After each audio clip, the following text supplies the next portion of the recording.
Nah, Islam telah menyelamatkan manusia dari ras diskriminasi, mengikat manusia dengan persaudaraan yang berlandaskan kepada akidah. Karena itu dianjurkan bersilaturahmi. Bahkan Nabi menyatakan, man arada ayyubsata lahu fi rizqihi wa yunsa'a fi atharihi falyasil rahimah. Siapa yang kepengen diluaskan rezekinya dan dipanjangkan usianya, banyaklah ia bersilaturahmi. Siapa yang kepengen dimudahkan rezekinya, hendaknya ia banyak bersilaturahmi. Kalau banyak teman, kesulitan kan paling tidak ada tempat cerita. Udah susah, sendirian kita pikirin diri, nggak ada tempat tukar pikiran. Cepet banget sama bengek. Dilawan sendiri. Nah, secara makro kita bisa berkata, tidak mungkin ada kemenangan kalau tidak ada kekuatan. Tidak ada kekuatan kalau tidak ada kesatuan dan persatuan. Tidak mungkin ada kesatuan dan persatuan tanpa semangat silaturahmi. Selalu berusaha menyimpan sesuatu yang bisa membawa manfaat, baik untuk dirinya, untuk anak cucunya, maupun untuk keluarganya, untuk masa kini dan masa depannya. Kadang simpanan itu berbentuk uang, kadang berupa tanah, lain saat berbentuk pabrik, dan lain sebagainya. Sementara masa depan yang paling pasti adalah akhirat.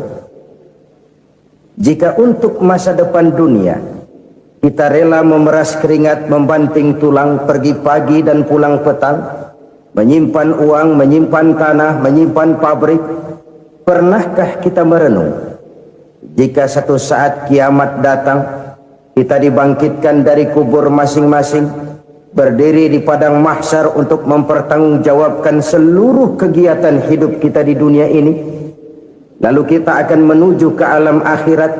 Sudahkah kita mempunyai simpanan untuk akhirat kita? Pada pertemuan kali ini saya ingin menyampaikan sebuah hadis di mana Rasulullah sallallahu alaihi wasallam bersabda, arba'un min kanzil jannah. Simpanan sorga ada 4 macam. Yang pertama, ikhfa'us sadaqah, menyembunyikan sedekah.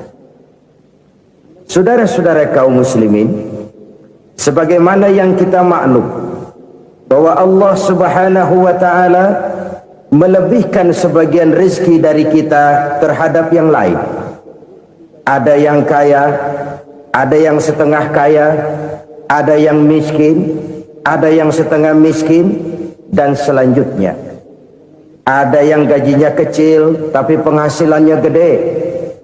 Ada yang penghasilannya gede tapi nggak punya gaji. Ada juga yang memang gajinya gede dan penghasilannya gede.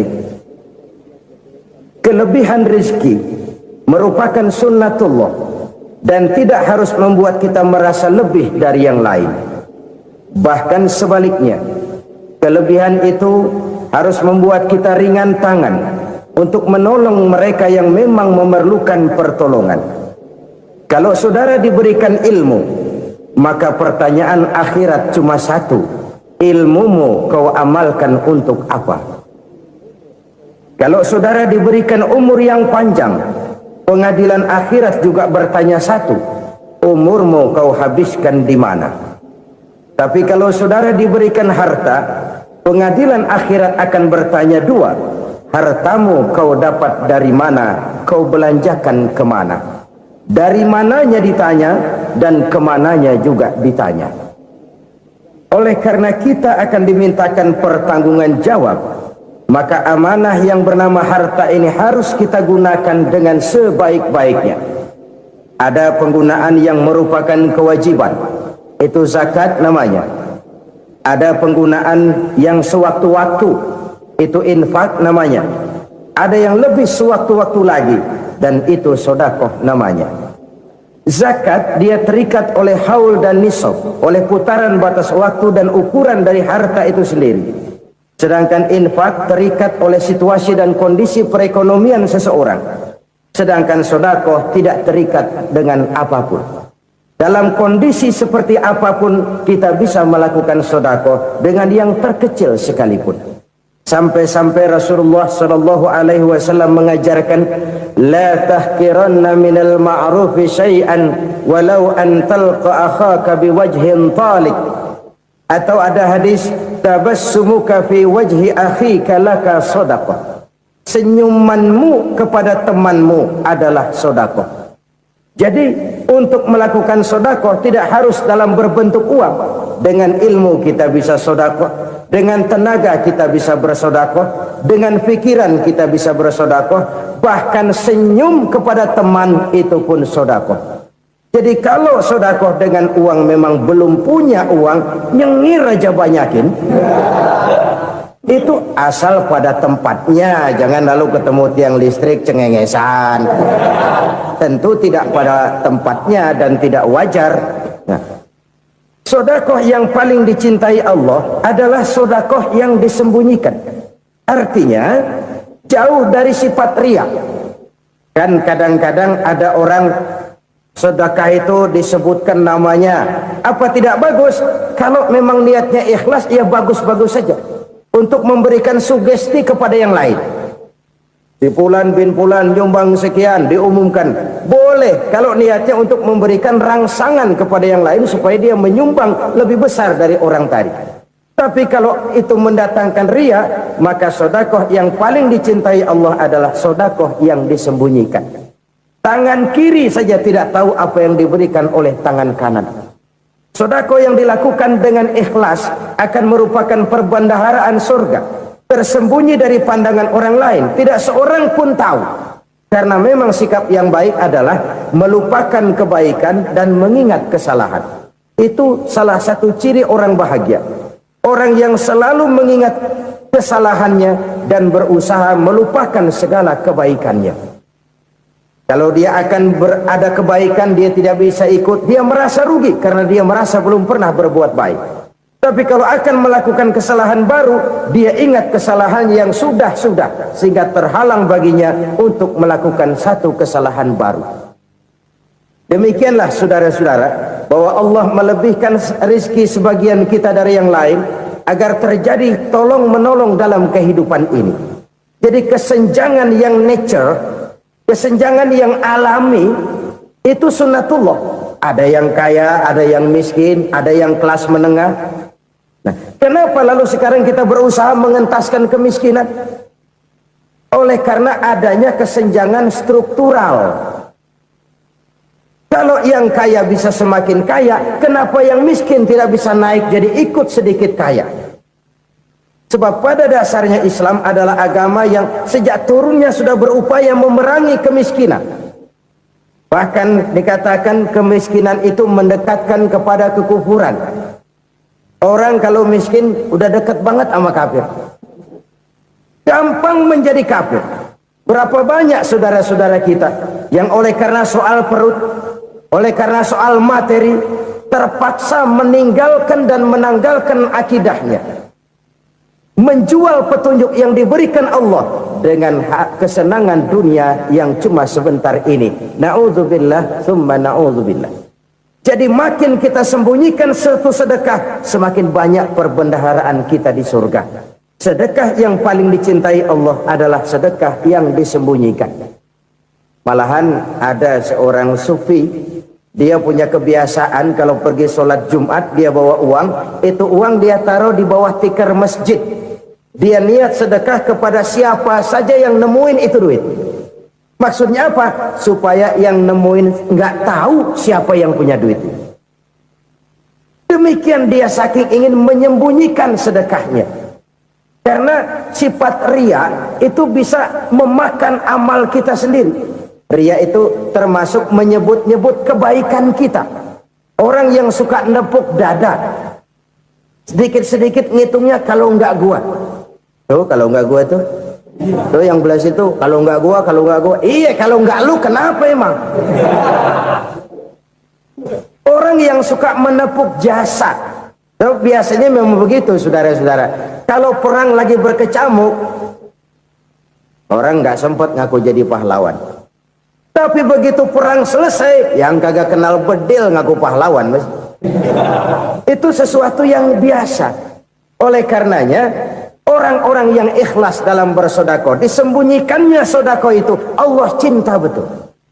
Malahan ada hadis memberikan jaminan, inna sadaqatal mar'il muslimi tazidu fil umri wa tadfa'u mitatas su'i.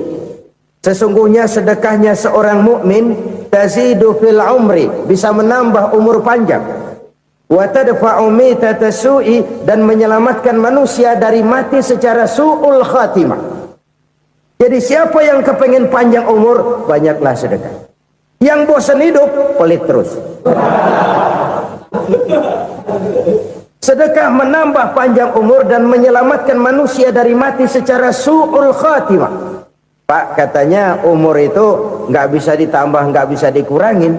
Kapan? Kalau ajal sudah datang. Wa idza jaa ajaluhum la yastakhiruna sa'atan wa la yastaqdimun. Kalau ajal datang tidak bisa dimajukan, tidak bisa dimundurkan. Itu kalau ajal sudah datang. Tidak bisa lagi umur ditambah dikurangi, sudah datang. Tapi kalau belum datang, itu kan haknya Allah. Mau ditambah, mau dikurangi, hak prerogatif Allah. Sebagai pencipta manusia, Allah maha kuasa dan maha mampu. Sedekah ini menambah panjang umur dan menyelamatkan manusia dari mati secara su'ul khatimah. Itu orang mati kan sama ya, kondisinya mati, nggak nafas. Tapi hakikat mati kan lain-lain. Ada yang mati itu husnul khatimah, baik akhirnya. Misalnya lagi ngaji mati, lagi sholat mati, lagi sedekah mati. Ini yang dinamakan dengan husnul khatimah, baik di akhirnya. Sebaliknya ada yang su'ul khatimah, jelek di akhirnya. Ini yang jadi catatan akhir. Lagi nyekek botol, mampus. Lagi banting kartu, modar. Su'ul khatimah, jelek pada akhirnya. Sedekah menyelamatkan manusia dari mati secara su'ul khatimah. Dan kita semua kepengen mendapat husnul khatimah, jauh dari su'ul khatimah. Oleh sebab itu yang bisa menyelamatkan kita dari penyakit itu antara lain adalah sedekah yang disembunyikan, yang dikerjakan dengan ikhlas karena Allah, tidak karena kepengen dipuji orang, tidak karena ingin dikatakan orang pemurah. Sebab orang dermawan itu orang yang memberi tanpa harus diminta. Kalau masih harus diminta, ya belum dermawan namanya, masih harus diminta. Kalau nggak diminta ya tulus, lolos, polos. Saudara-saudara kaum muslimin rahimakumullah, harta adalah amanat dan akan kita pertanggungjawabkan. Allah melebihkan rizki sebagian kita dari yang lain agar kita saling tolong menolong, bantu membantu. Nabi janjikan, siapa yang meringankan beban saudaranya muslim di dunia, Allah akan meringankan bebannya di akhirat nanti. Sebuah jaminan dari baginda Nabi. Si orang yang kita bantu barangkali tidak bisa membalas, Allah yang akan membalas lewat jalan lain yang tidak pernah kita sangka-sangka. Ada orang tanya, Pak, ini ada orang nyumbang masjid sambil marah-marah, bagaimana? Saya bilang sumbangannya aja ambil, marahnya jangan. Marahnya jangan diambil, itu urusan dia. Saudara-saudara kaum muslimin rahimakumullah, umat Islam ini kan umat yang punya potensi besar. Kadang kita merenung, kenapa kadang-kadang pembangunan masjid kok lambat sekali? Kalau hotel hari ini peletakan pertama, bulan depan peresmian. Supermarket hari ini peletakan batu pertama, minggu depan peresmian. Tapi kalau sudah yang namanya masjid, kadang-kadang peletakan batu pertama sekaligus jadi batu terakhir. 3 tahun, 4 tahun, campur nebar jalak di jalanan, duit dijaring kayak ikan sepat. Apa tidak ada orang Islam yang kaya? Banyak. Apa tidak ada pengusaha muslim yang jadi konglomerat? Ada. Lalu yang belum banyak itu yang komit terhadap nilai-nilai agamanya. Akhirnya kita jatuh jadi umat yang lemah. Belum ada pengusaha konglomerat muslim buka pabrik super mie cap beduk misalnya umpamanya atau pabrik kecap cap sorban supaya identitas keislamannya sedikit kelihatan. Kita jatuh jadi umat yang lemah karena potensi tidak terinventarisir dengan baik. Kita ini ibarat kompor yang cuma matengin nasi orang lain. Potensi kita dimanfaatkan oleh orang lain. Ukhuwah Islamiyah kita baru terbatas kepada silaturahmi. Ukhuwah di bidang ekonomi kita lemah, ukhuwah di bidang kebudayaan kita lemah, apalagi ukhuwah di bidang politik kita lebih rapuh lagi. Padahal ukhuwah itu adalah totalitas kehidupan manusia, menyangkut ipolek sosbud, memerlukan nilai-nilai ukhuwah. Jadi oleh karena itu mari kita menyadari di dalam harta kita, walaupun kita yang cari pergi pagi pulang sore peras keringat banting tulang, di sana ada harta anak yatim, di sana ada hak masjid, di sana ada hak pesantren, di sana ada hak jihad. Berbahagialah seseorang apabila dia oleh Allah dijadikan keran itu menyimpan air, tapi tidak untuk dirinya, tapi disalurkannya kepada mereka yang memang memerlukannya. Saudara-saudara kaum muslimin rahimakumullah, ini yang pertama. Jadi perbendaharaan surga adalah menyembunyikan sedekah. Orang lain nggak tahu, kita pun nggak pernah ngitung-ngitung. Kita anggap lewat begitu saja, padahal itu deposit akhirat. Satu. Yang kedua, perbendaharaan surga itu apa? Wa kitmanul musibah, menyembunyikan kesulitan. Kadang orang takut menghadapi kesulitan, tapi makin kita merenung, hidup ini kan sebenarnya urusan. Takut sama urusan ya jangan hidup. Tandanya orang hidup itu kalau punya urusan. Urusan melupakan problem, problem sering menimbulkan kesulitan. Kesulitan bukan untuk ditakuti, tapi untuk diatasi dan dicarikan jalan keluarnya. Siapa sih orangnya yang nggak pernah sulit-sulit? Makin tinggi status sosialnya, makin gede urusannya. Makin tinggi kualitas imannya, makin berat tingkat kesulitannya. Cuma memang yang namanya enak itu seperti pelangi. Biang lala itu nggak pernah di atas kepala kita, di atas kepala orang melulu. Lo sih enak lo, kata kita. Dia juga bilang yang enak kan lo. Pelangi itu nggak pernah di atas kepala kita. Kata tukang beca, aduh enak ya naik Mercy. Kata tukang beca, apa yang di dalam mobil Mercy? Aduh enak bener tukang beca, di jok ngeringkuk ngorok pulas bener. Saya kamar pakai AC sejuk, tempat tidur sutra empuk, alga spring bed, kulak kulik nggak bisa pulas kalau belum minum Valium, belum tidur. Enak bener tukang beca, di jok ngorok nggak tahu wetan kulon. Si tukang beca bilang yang di Mercy enak, yang di Mercy bilang tukang beca enak. Inilah enak, nggak pernah di atas kepala kita, di atas kepala orang lain melulu enak itu. Nah saudara-saudara, yang merupakan perbendaharaan surga itu orang yang bisa menyembunyikan kesulitan, baik pribadi ataupun rumah tangga. Nih terutama rumah tangga yang jadi soalnya. Kadang-kadang kita ini kalau senang, sebaliknya kalau senang kita diam, kalem aja, cuek. Banyak banget duit kita bawaan, diam aja udah. Malah ketemu orang takut. Tapi begitu susah, sekampung tahu. Padahal Nabi mengajarkan perbendaharaan surga itu menyembunyikan musibah, menyembunyikan kesulitan. Kalau enak, cerita sama orang-orang. Kalau nggak enak, rasain sendiri, tekan sendiri, atasin sendiri. Kita kan sebaliknya, senang kita diam, asal lagi susah, paling tidak kita nyari teman buat cerita kesusahan. Siapa orangnya yang nggak pernah susah? Cuma soalnya bagaimana kita mengatasi kesusahan itu sendiri. Begitu juga misalnya kalau orang sudah berumah tangga, itu orang tuanya harus menjadi tempat dia cerita yang enak-enak saja. Yang nggak enak rasain berdua, selesaikan berdua, atasin berdua. Jangan dibalik. Asal senang diam, giliran susah aja. Maknya laporan. Terbalik, bisa menjaga security informasi.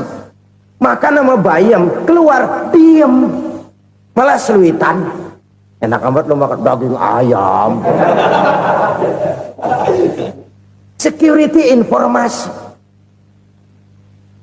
Saudara-saudara kaum muslimin rahimakumullah, ujian yang terberat itu yang pernah diberikan kepada para nabi, para rasul, para aulia, para ulama. Makin tinggi keimanan, makin berat bentuk kesulitan. Ayo saya kemukakan satu contoh saja. Ada seorang nabi yang kaya, nabi kaya, namanya Nabi Ayub. Iblis kalau orang begini kan keki, ibadahnya rajin, kaya. Nih yang kayak begini susah digodain. Kalau ibadahnya rajin, miskin, kali bisa disogok. Sini imannya mantap, ibadahnya rajin, kaya, nabi lagi. Oh, tapi namanya iblis, nggak kurang akal. Laporan, Tuhan, kenapa Les? Ya ini bahasa saya, bahasa Qurannya sih nggak gitu.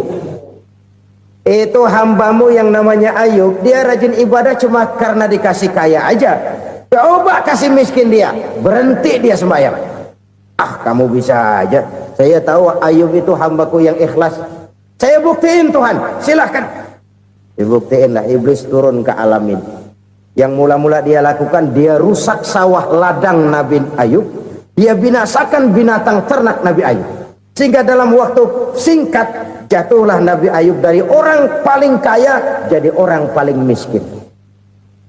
Beliau masih ibadah di mihrab dalam masjid. Datang iblis. Saudara Ayub, ya, lagi ngapain? Ibadah. Nyembah Allah, nyembah Allah. Oh, percuma. Kenapa? Tuhan yang ente sembah nih, dia udah bikin miskin ente. Sawah ladang ente hancur lebur, binatang ternak binasa. Sekarang ente jadi orang paling miskin. Ngapain nyembah Tuhan kayak begitu? Tekor. Udah berhenti dah ibadah, berhenti ibadah. Ini iblis sama Tuhan lapornya lain, yang dikerjakan kepada Nabi Ayub juga lain. Benar begitu iblis, kata Nabi Ayub. Iya, sawah ladang saya habis, buras.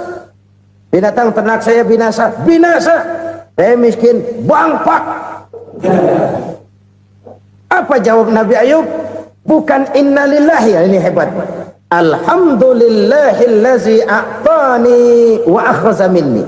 Segala puji bagi Allah yang telah memberikan harta kepada saya dan sekarang mengambilnya lagi. Alhamdulillah. Allah yang ngasih, Allah yang ambil.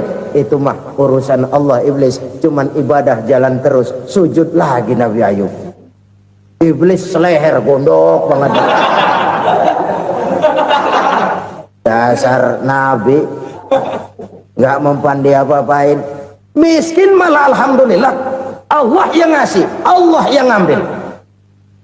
Jadi kalau kita tidak komit, kita tidak terikat kepada kaya, miskin, senang, susah, apa yang bisa bikin kita susah?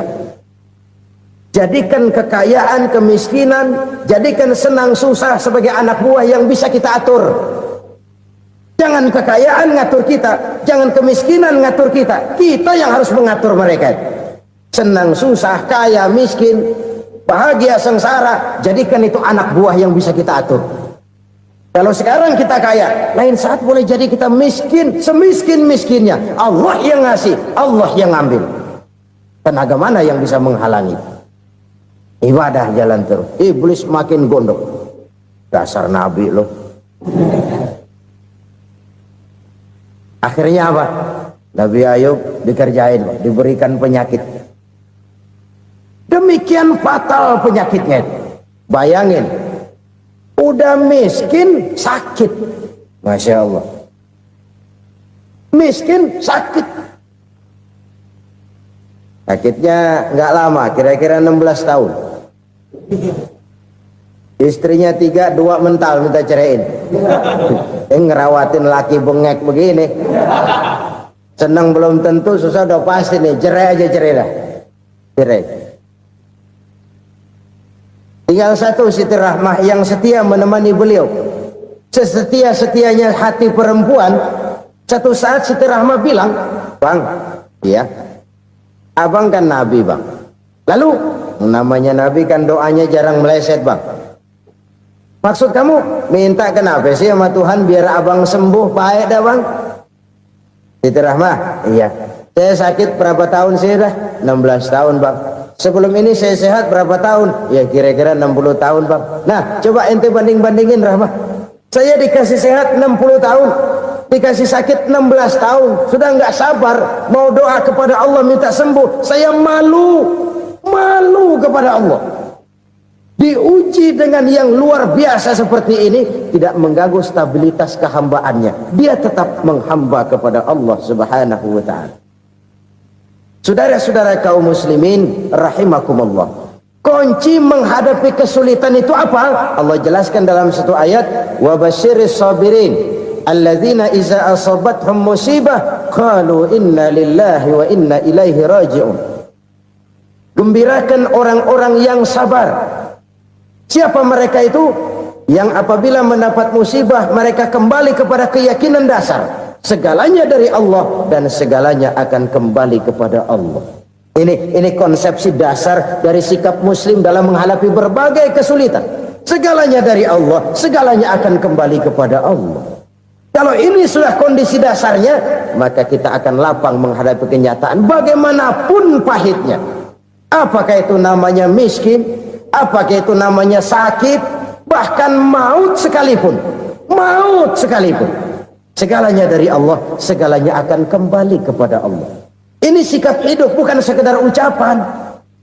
Kita kadang-kadang menjadikannya sebagai ucapan, mulutnya sehingga berhenti innalillahi wa inna ilaihi raji'un, tapi nangisnya terus gerung-gerungan.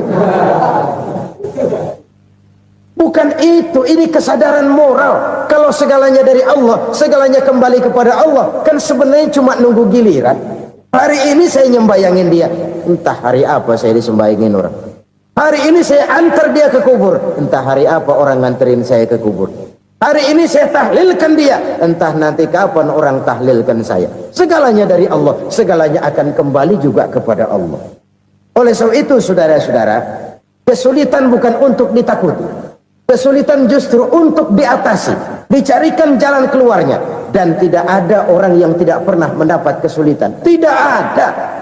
Semakin tinggi status sosial, semakin tinggi kualitas keimanan, semakin besar juga tingkat kesulitan. Hanya saja bagaimana cara kita mengatasinya. Dan Al-Quran menyatakan, inna ma'al usri yusra. Di balik kesulitan itu pasti ada kemudahan. Roda itu berputar. Karena itu Rasulullah sallallahu alaihi wasallam mengingatkan kepada kita, ta'arraf ilallahi firraha ya'rifka fisyiddah. Ingatlah kepada Allah di waktu kamu senang, supaya Allah ingat kepada kamu di waktu kamu susah. Kalau waktu senang kita ingat kepada Allah, kita susah, Allah tidak akan meninggalkan kita. Tapi kalau waktu senang kita jauh dari Allah, sujud tidak sempat, dengan masjid jauh, ketika senang kita lupakan Allah. Nanti begitu kita susah, Allah lupakan kita, dan itu menyakitkan. Oleh karena itu orang-orang tua kita dulu bilang, kalau lagi sehat ingat-ingat lu bakal sakit nanti. Kalau lagi kaya ingat-ingat satu saat kita bakal jatuh miskin. Bahkan kalau lagi muda ingat-ingat kita bakal tua. Dan yang terpenting, kalau lagi hidup ingat-ingat kita bakal mati. Saudara-saudara kaum muslimin rahimakumullah. Jadi yang kedua yang merupakan perbendaharaan surga, menyembunyikan musibah. Saudara-saudara kaum muslimin rahimakumullah. Hal ketiga yang merupakan perbendaharaan surga adalah wasilatur rahmi. Orang yang suka bersilaturahmi. Sebagaimana yang kita maklum bahwa manusia adalah makhluk yang disebut zon politika. Makhluk sosial yang tidak mungkin hidup sendiri-sendiri. Betapa dan siapapun kita memerlukan orang lain. Bodoh betul manusia kalau tinggal di tengah masyarakat tapi tidak mau bermasyarakat. Merasa hebat sendiri, pinter sendiri, gagah sendiri, kaya sendiri. Mungkin kalau mati juga ngubur sendiri. Jangankan kita di sini, di sorga saja Nabi Adam waktu sendirian bengong melulu, mondar mandir. Allah tegur dam sepidam. Ya ini kalau bahasa saya. Iya Tuhan, sepi ini nggak ada colek-colekan pisan ini. Diciptakan Siti Hawa baru anteng Nabi Adam. Itu di surga. Cobalah. Umpamanya saudara tinggal di Jakarta nih. Kayak bener. Apaan aja di Jakarta punya saudara dah. Jembatan Semanggi ambil. Monas, Buntel bawa pulang. Hotel-hotel ambil semua. Cuman tinggal di Jakarta sendirian, apa enaknya? Betapa dan siapapun kita perlu orang lain. Tidak ada seorang pun yang bisa memenuhi kebutuhan hidupnya secara sendiri-sendiri. Nah, Islam telah menyelamatkan manusia dari ras diskriminasi, mengikat manusia dengan persaudaraan yang berlandaskan kepada akidah. Karena itu dianjurkan bersilaturahmi.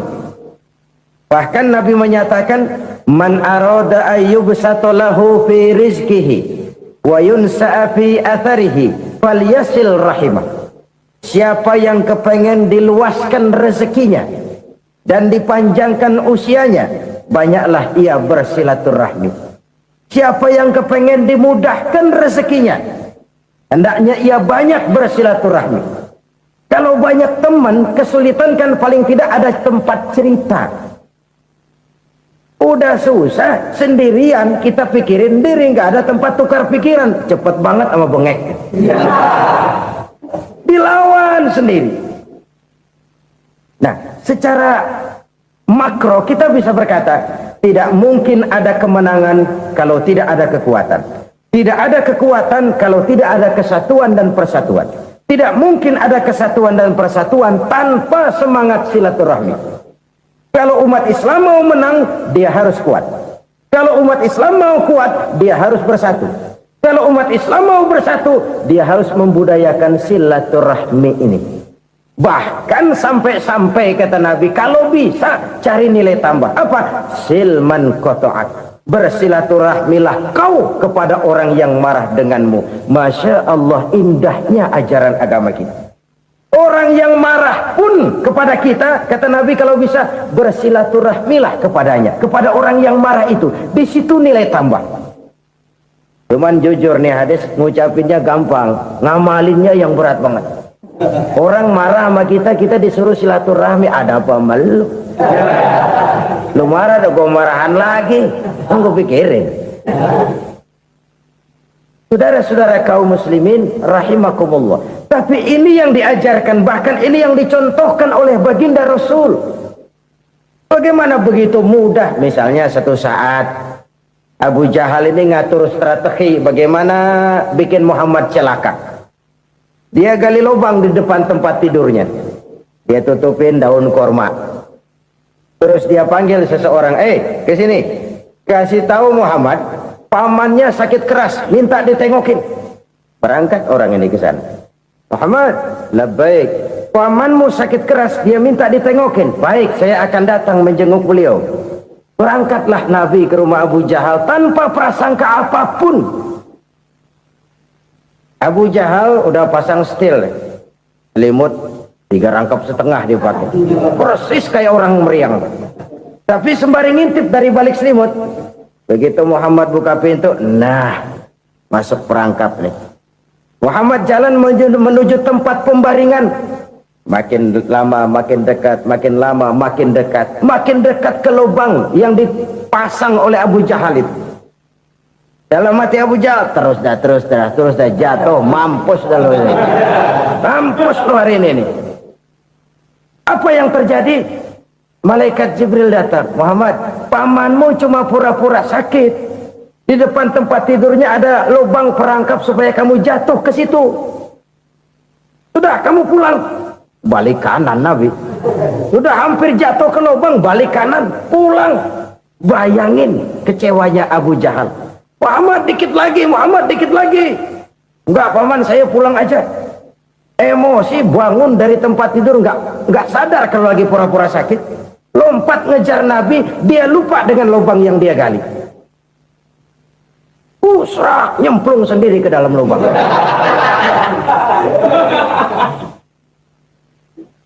Nabi terus berlalu. Ini terjadi keanehan. Jatuh ke lubang yang dia gali itu sebenarnya nggak terlalu dalam ya, antara 3-4 meteran lah. Tolong, saya jatuh ke lubang ini. Datanglah pelayan-pelayannya itu. Angkat saya dari sini. Oh, yang ngulurin tambang. Satu gulung, belum juga nyampe itu tambang. Kurang, beli lagi ke warung. Sambung, ulur lagi, nggak juga bisa sampai. Wah, ini kerjaan Muhammad ini. Tolong, siapa salah seorang kamu ke rumah Muhammad, kasih tahu encangnya kecebur. Minta ditolongin. Sampaikan kepada Rasul. Kenapa? Pamanmu jatuh ke lubang, Muhammad minta tolong diangkatin. Tambang udah nyambung-nyambung nggak nyampe juga. Ya, nanti saya datang, saya tolong. Coba. Nyata-nyata orang berniat jahat mau mencelakakan dia. Datang dia menolong. Ini yang disebut air tuba dibalas air susu ya ini. Bukan sebaliknya. Air tuba dibalas air susu. Paman, kecebur ya? Iya Muhammad, tolong ini. Pegang tangan saya. Nabi ulurkan tangannya, nyampe, dipegang oleh Abu Jahal, diangkat ke atas, sampai atas. Apa kata Abu Jahal? Sihirmu memang hebat Muhammad. Udah ditolongin dikata sihir, yang enak kita kemplang kan itu orang begitu. Urusan apa? Tapi inilah akhlak. Kalau bisa kamu bersilaturahmilah dengan orang yang marah kepadamu sekalipun. Orang marah kita tetap baik. Kalau kita berbuat baik sama orang yang memang baik, rasanya sih biasa-biasa aja. Orang baik kita baik lagi, ya draw aja, belum ada nilai tambah di situ. Baru ada nilai tambah kalau kita bisa berbuat baik kepada orang yang nyakitin kita. Itu namanya kita setingkat di atas dia. Dia sakitin kita, kita berbuat baik sama dia. Dia pelit sama kita, kita baik sama dia. Dia marahin kita, kita deketin dia. Di situ kita punya nilai tambah. Jadi siapa yang ingin diluaskan rezekinya, kata Nabi, dan dipanjangkan umurnya, hendaklah ia banyak-banyak bersilaturahmi. Sederhana sebenarnya silaturahmi, tapi silaturahmi membangkitkan semangat kesatuan dan persatuan. Kesatuan dan persatuan melahirkan kekuatan. Dalam matematika 1 ditambah 1 pasti 2. Tapi di tengah masyarakat, 1 orang takut ditambah 1 orang takut, hasilnya jadi 2 orang setengah berani. Kenapa setengah berani? Karena udah berdua. Tadi pan takut sendirian. Kalau dia kumpul turu-turu takut lah jadi berani. Kita yang lemah, kita yang tidak berdaya, kita yang miskin, kalau mau kompak bersatu, apa yang nggak bisa kita kerjain? Apalagi tinggal di kota besar, pilihan cuma 2. Bertahan atau minggir. Bertahan atau minggir. Untuk bisa bertahan harus mampu bersaing. Untuk mampu bersaing harus punya keahlian. Keahlian harus ditunjang dengan pendidikan, ditambah oleh kekompakan sebagai umat. Udah miskin mencar mulu, orang injek kita. Orang nggak pandang urusan apa yang malu. Oleh karena itu, silaturahmi pada hakikatnya merupakan roh dari ukhuwah yang diajarkan oleh agama kita.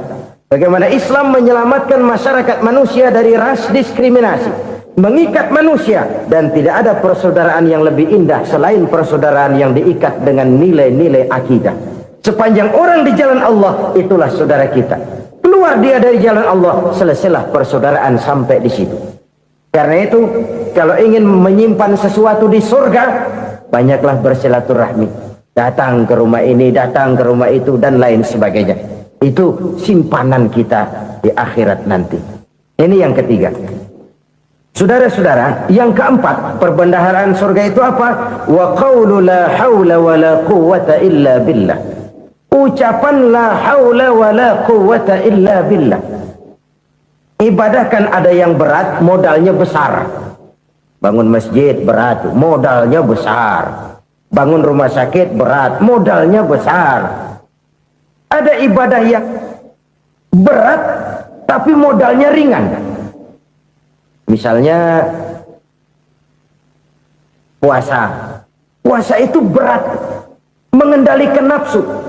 Kalau sekedar nggak makan nggak minum sih enteng, mengendalikan nafsu itu jihad terbesar, tapi kan modalnya ringan, cuma niat saja.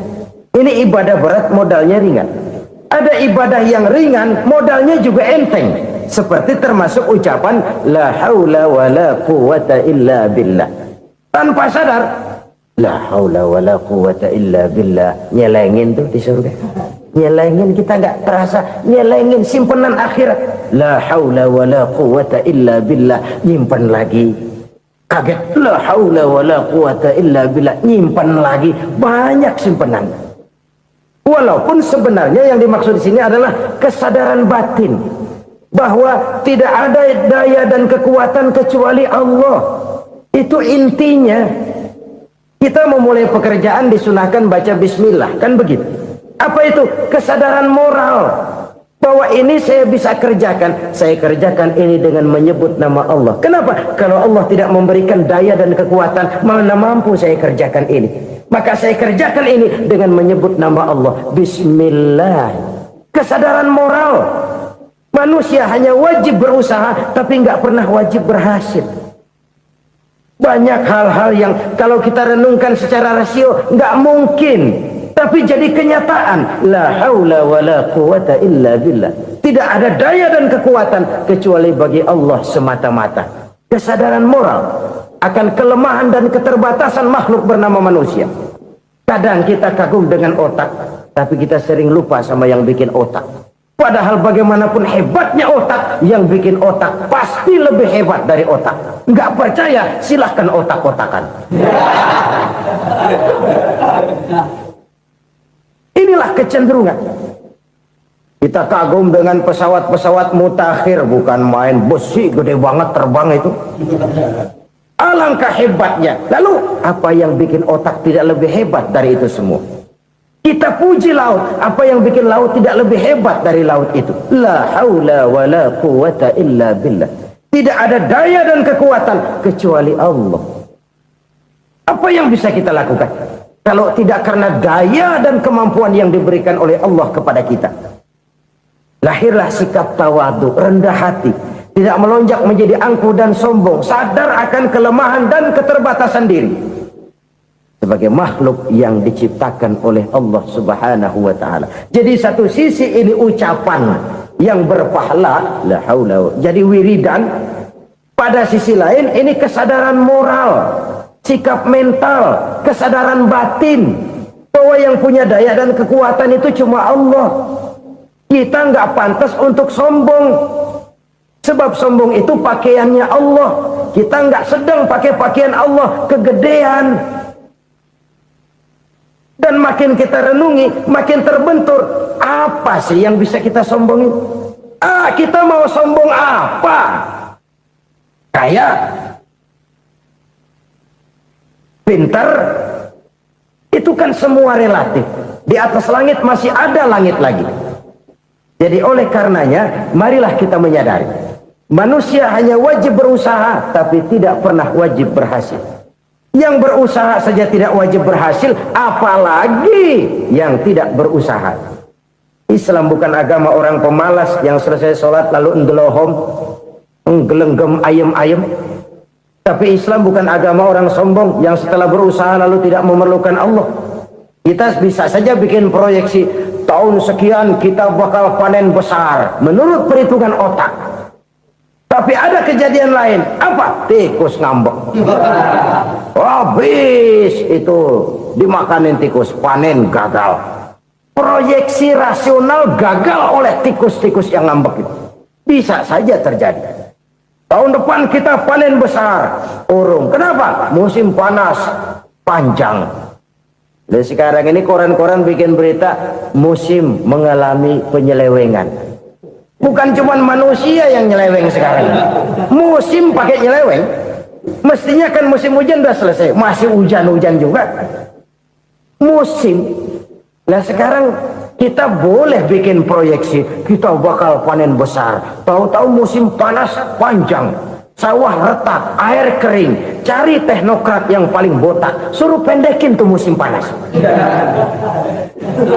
La haula wa la quwata illa billah. Inilah kesadaran moral. Saudara, saya teringat satu saat ada seorang konglomerat. Umurnya ya kira-kira 70-an. Satu saat dia ditanya oleh wartawan, "Pak, umur Bapak berapa sih?" "Ya paling 10 tahun." 10 tahun? 10 tahun? Anak Bapak berapa orang? Aduh. Satu saja? Satu. Harta Bapak berapa? Ya paling-paling bangsa 7 juta kali. 7 juta? Iya. Pak, kenapa Bapak bohongi saya? Bapak punya buku biografi. Koran-koran, majalah-majalah banyak memuat cerita riwayat hidup Bapak. Saya tahu umur Bapak 70. Kenapa bilang cuma 7 tahun? Saya tahu anak Bapak 8. Kenapa cuma bilang 1? Saya tahu harta Bapak miliaran, mungkin triliunan. Pabrik di mana-mana, bank di mana-mana. Kenapa bilang uang Bapak cuma 7 juta? Nah, kata si konglomerat tadi, "Kamu benar, nak, kamu benar. Umur saya kalau jumlahnya memang 70, nak. Cuman ingat-ingat saya, baru 7 tahun terakhir ini saya sujud. Baru 7 tahun terakhir ini saya berusaha dekat dengan Allah. Saya laksanakan perintahnya, saya jauhi larangannya. 7 tahun inilah rasanya yang ada nilainya di hadapan Allah. Yang 63 tahun matong, kelabu, kelem umur gue. Habis untuk maksiat, untuk munkarat. Maka ketika ditanya tadi, umur saya 7 tahun itu. Oh begitu Pak. Oh iya. Lalu anak Pak, anak Bapak kan 8. Kenapa bilang cuma 1? Nah, kalau jumlah hitungannya memang anak saya 8. Tapi dari 8 orang ini rasanya cuma 1 nih yang bakal jadi buah hati, belahan jantung, pelanjut cerita, penerus sejarah, bakal jadi anak soleh yang akan mendoakan saya. Cuman 1 rasanya anak saya ini yang bakal jadi buah hati saya, besar-besaran saya, yang akan mendoakan di kubur saya, yang akan mendoakan di akhirat saya. Yang 7 orang mana, Masya Allah, yang atu tenggeng, yang atu nyekek botol mulu, yang atu nggak karu-karuan. Makanya saya bilang 1 anak saya yang akan bisa mendoakan saya. Oh begitu Pak. Iya. Nah, harta Pak, harta Bapak kan triliunan. Pabrik Bapak di mana-mana. Uang Bapak hampir di tiap bank-bank besar. Kenapa bilang cuma 7 juta? Betul kau nak. Harta saya kalau jumlahnya memang miliaran, triliunan mungkin. Tapi yang saya ingat baru 7 juta tuh yang saya belanjakan di jalan Allah. Saya nyumbang masjid, saya santuni yatim piatu, saya bantu pembangunan pesantren, saya bantu pembangunan rumah sakit Islam. Itu yang akan saya bawa pulang ke akhirat, yang 7 juta itu. Yang triliunan itu nanti akan diperebutkan oleh anak-anak saya sebagai waris saya. Jadi harta saya 7 juta itu yang bakal nemenin saya di akhirat, yang akan saya bawa pulang jadi teman saya. Saudara-saudara kaum muslimin, jangan-jangan orang tua itu adalah kita-kita ini. Jangan-jangan kita-kita ini adalah orang tua itu. Jangan-jangan itu potret dari diri kita masing-masing. Dari sekian umur yang diberikan Allah, berapa tahun yang ada nilainya di hadapan Allah? Dari sekian anak-anak yang merupakan amanah, berapa yang akan mendoakan kita sebagai orang tuanya menjadi anak soleh? Dari sekian banyak harta yang diberikan Allah, berapa yang akan kita bawa pulang menghadapnya nanti, yang kita belanjakan di jalan Allah? Ini sebuah potret kehidupan. Karena itu kita kembali kepada la haula wa la quwata illa billah. Kita wajib berusaha, kita wajib berikhtiar. Selebihnya segala daya dan kekuatan hanya milik Allah saja semata-mata. Satu kesadaran batin dari setiap pribadi muslim. Setelah ia berusaha dan berikhtiar, ia menyerahkannya kepada Allah Subhanahu wa ta'ala. Jadi satu sisi ini merupakan wiridan ucapan yang mengandung pahala, pada sisi lain ini merupakan sikap batin dari seorang muslim di dalam ia menghadapi realitas kehidupan ini. Saudara-saudara kaum muslimin rahimakumullah, kalau ini kita jadikan satu basis kehidupan, maka ini akan menyelamatkan manusia dari kemungkinan tergelincir menjadi orang yang lupa diri dan lupa darat. Sebab itu Imamul Ghazali berpesan, jadidis safinah fa innal bahra amiq wa khuziz zad fa inna safara ba'id wa khaffifil hamla fa innal hamla sadid. Perbarui selalu kapalmu karena lautan sangat dalam. Bawa bekal yang banyak karena perjalanan ini sangat jauh. Ringankan beban karena kebanyakan beban akan menyakitkan. Alangkah indah kalimat ini, alangkah dalam makna yang terkandung di sana. Perbarui selalu kapalmu karena lautan sangat dalam. Apa artinya ini? Jaga mentalmu baik-baik.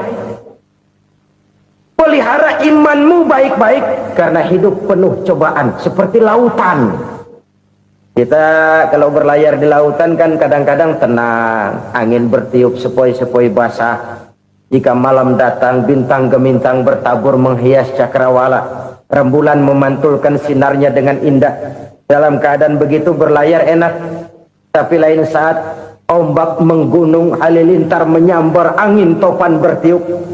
Berapa banyak sudah saudara-saudara kita yang tenggelam di lautan dunia tanpa sadar bahwa dia belum sampai kepada pantai yang akan dituju. Berapa banyak sudah saudara-saudara kita yang tenggelam di lautan dunia ini tanpa sempat bangkit lagi. Dia menyangka sudah sampai kepada tujuannya. Hati-hati kapal jangan sampai bocor karena lautan sangat dalam. Iman ini jaga baik-baik karena hidup penuh dengan ujian. Wa khuzizat fa inna safara ba'id. Bawa bekal yang banyak karena perjalanan sangat jauh. Saudara mau ke Bandung, bawa duit. Saudara mau ke Surabaya, banyakan lagi duitnya. Saudara mau ke Mekah, gepokan, iketan tuh duit nggak lembaran lagi. Makin jauh perjalanan, makin banyak bekal yang harus kita bawa. Kalau saudara dari Jakarta mau ke Surabaya, kagak bawa duit berangkat juga, itu sih bukan berani namanya, nekat. Sampai Surabaya belum tentu, sengsara di jalan udah pasti. Kenapa? Nggak bawa bekal berangkat. Sama juga kita nih, misalnya belum sempat sembahyang, mati. Waduh, berani banget orang. Belum punya bekal, mati. Sengsara di jalan. Atau bekal tidak cukup.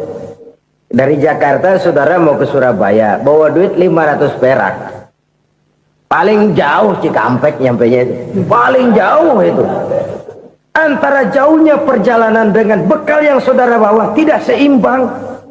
Hidup ini perjalanan panjang. A walking tour. Dimulai dari alam arwah. Sebelum jasad diciptakan, roh diciptakan lebih dulu. Dari situ pindah ke alam rahim. Dari alam rahim pindah ke alam dunia. Dari alam dunia pindah ke alam barzah. Baru menuju akhirat. Satu perjalanan panjang. Kalau bekal tidak bawa, sengsara di jalan. Bawa bekal yang banyak karena perjalanan ini sangat jauh. Wa khaffifil hamla, ringankan beban karena beban itu cuma akan menyulitkan. Kalau bekal itu sih keperluan, tapi beban nggak kita perluin, coba ngeberat-beratin. Apa ini beban? Dosa, kecurangan, kebatilan, kezoliman, ketidakadilan, kesewenang-wenangan. Itu akan jadi beban kita di akhirat. Alangkah celakanya, perjalanan panjang, bekal tidak bawa, beban kelewat banyak, alamat sengsara di jalan. Pahala tidak ada, dosa berlipat ganda. Na'udzubillah, summa na'udzubillah. Kalau kita rangkum nasihat Al-Ghazali dengan kisah si konglomerat tadi, kita akan mengambil kesimpulan. Pertama, bekal terbaik dalam menghadapi gejolak kehidupan ini tidak lain adalah iman. Yang kedua, pahala dan dosa. Dua hal kontroversial. Pahala adalah bekal, dosa adalah beban.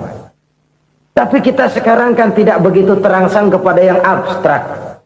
Orang berlomba mencari yang konkret-konkret saja, yang real. Kalau memang dosa, benjol dong, kira-kira begitu. Kira-kira begitu. Persis orang Yahudi dulu. Orang Yahudi itu kan pernah minta kepada Nabi Musa, "Ya Musa, lan nu'mina laka hatta narallaha jahrah." Musa, kami enggak bakal mau beriman kepada Allah kalau belum kami lihat Allah ada nongkrong di depan kami. Kalau memang Tuhan ada, taruh dong di depan kami. Mau yang konkret-konkret saja. Kalau memang dosa, benjol dong. Kalau memang pahala, berasa dong. Orang terangsang kepada yang real, yang konkret-konkret saja. Karena itu, untuk mengejar dosa orang mau bayar. Tapi untuk mengejar pahala, walaupun tidak bayar, orang segan. Ini yang dikatakan oleh Nabi, kamu mengharapkan ke surga, tapi kamu berat melaksanakan sesuatu yang bisa membawa kamu ke surga. Kamu ingin jauh dari neraka, tapi tiap saat kamu lakukan perbuatan-perbuatan yang justru menjerumuskan kamu ke neraka. Idda'aitum an-najata minan nar wa ramaitum fiha anfusakum. Kamu ingin selamat dari neraka, tapi kamu lemparkan diri kamu ke neraka.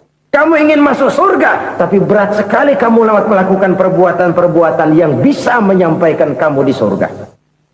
Saudara-saudara kaum muslimin rahimakumullah.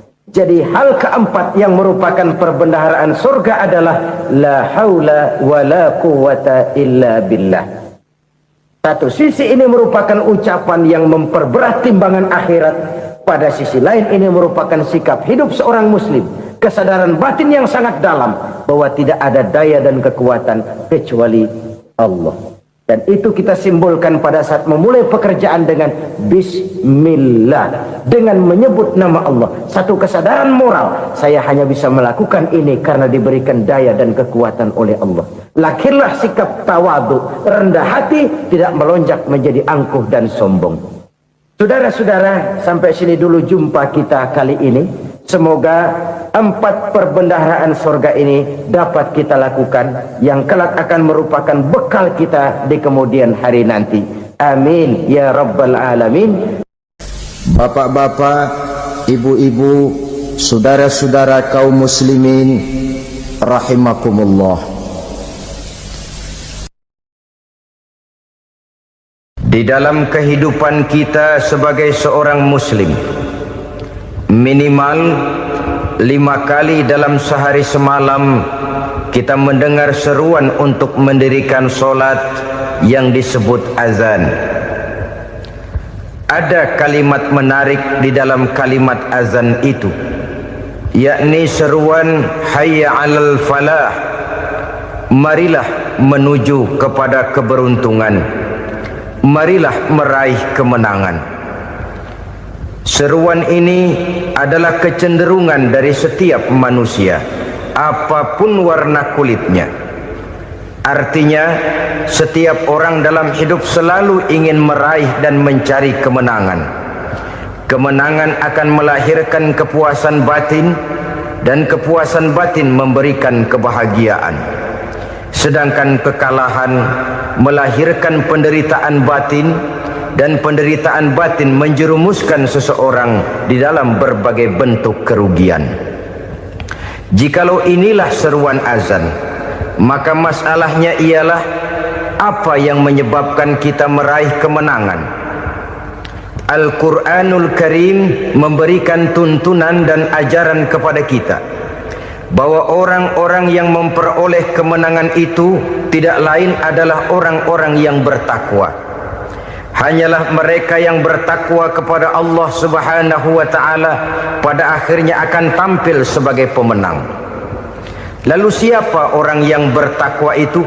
Dijelaskan dalam awal-awal Al-Baqarah, orang yang bertakwa yang akan meraih kemenangan. Pertama, allazina yu'minuna bil ghaib, yaitu orang-orang yang beriman kepada yang gaib. Percaya bahwa ada alam yang gaib, alam yang abstrak, alam yang tidak bisa dijangkau oleh salah satu daripada panca indera kita. Mereka percaya dan beriman kepada adanya malaikat, beriman kepada adanya iblis dan jin, beriman kepada adanya alam kubur, beriman kepada adanya alam mahsyar, beriman kepada adanya alam akhirat, beriman kepada adanya surga dan neraka. Beriman bukan cuma sekedar beriman dalam ucapan bibir saja, tetapi beriman yang nilai iman itu mampu mewarnai gerak dan gaya hidupnya. Iman yang meresap sampai ke tulang sumsum, kemudian memberikan dampak positif di dalam kehidupan manusia. Alam, kita tahu, adalah sesuatu yang selain Allah, dan Allah bukanlah alam. Apapun namanya selain daripada Allah, itu adalah alam. Alam pada hakikatnya terbagi menjadi dua. Ada alam syahadah, alam nyata, alam konkret, alam yang bisa dijangkau oleh salah satu indera kita. Kemudian ada alam ghaib, alam yang tidak bisa dijangkau oleh panca indera kita, alam metafisika, alam abstrak, alam yang wajib kita imani keberadaannya. Kita percaya bahwa malaikat itu ada, kita percaya kepada jin, bahwa jin itu ada, kita percaya kepada adanya iblis dan setan. Bukan percaya kepada iblis dan setannya, percaya bahwa iblis dan setan itu ada. Itu termasuk salah satu daripada sifat orang yang bertakwa kepada Allah. Saudara-saudara kaum muslimin rahimakumullah, kecenderungan pembangunan yang lebih bersifat materialistis biasanya menggeser aspek kehidupan rohani.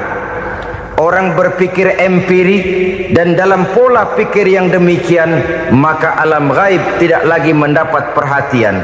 Aspek kehidupan yang bersifat rohaniah malah mulai ditinggalkan. Akibatnya terjadilah kepincangan di dalam kehidupan kita. Pernah ada satu pengalaman pribadi dalam perjalanan kembali ke tanah air. Dalam pesawat di sebelah kanan saya duduklah seorang Jerman namanya Heiner Simonsen. Iseng saya ajak kenalan, saya ajak ngobrol, saya tanya dia. Saya bilang, Mas Heiner ini, kalau pesawat yang kita tumpangi ini jatuh ke bawah, kira-kira apa yang bakal terjadi, Mas? Dia bilang, kita semua akan mati. Begitu? Iya. Oke. Apa itu mati? Tanya saya. Dia bilang, untuk tahu apa itu mati, kita harus tahu lebih dahulu apa itu hidup. Saya pikir nih bule bisa ngomong juga. Baiklah kata saya. Apa hidup menurut Anda itu?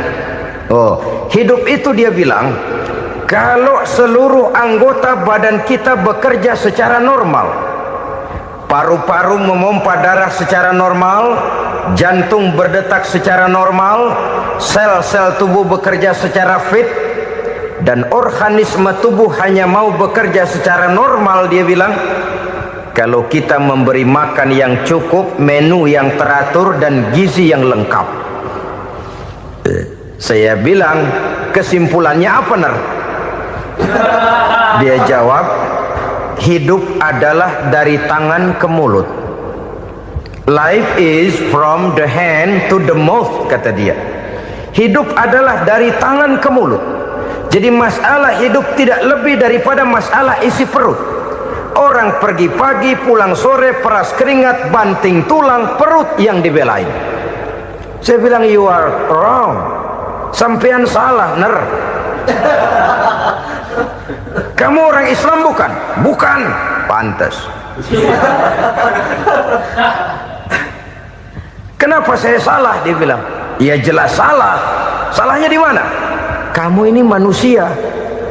Kalau hidup cuma dari tangan ke mulut, saya bilang, kambing di kampung saya juga begitu pikirannya, Ner.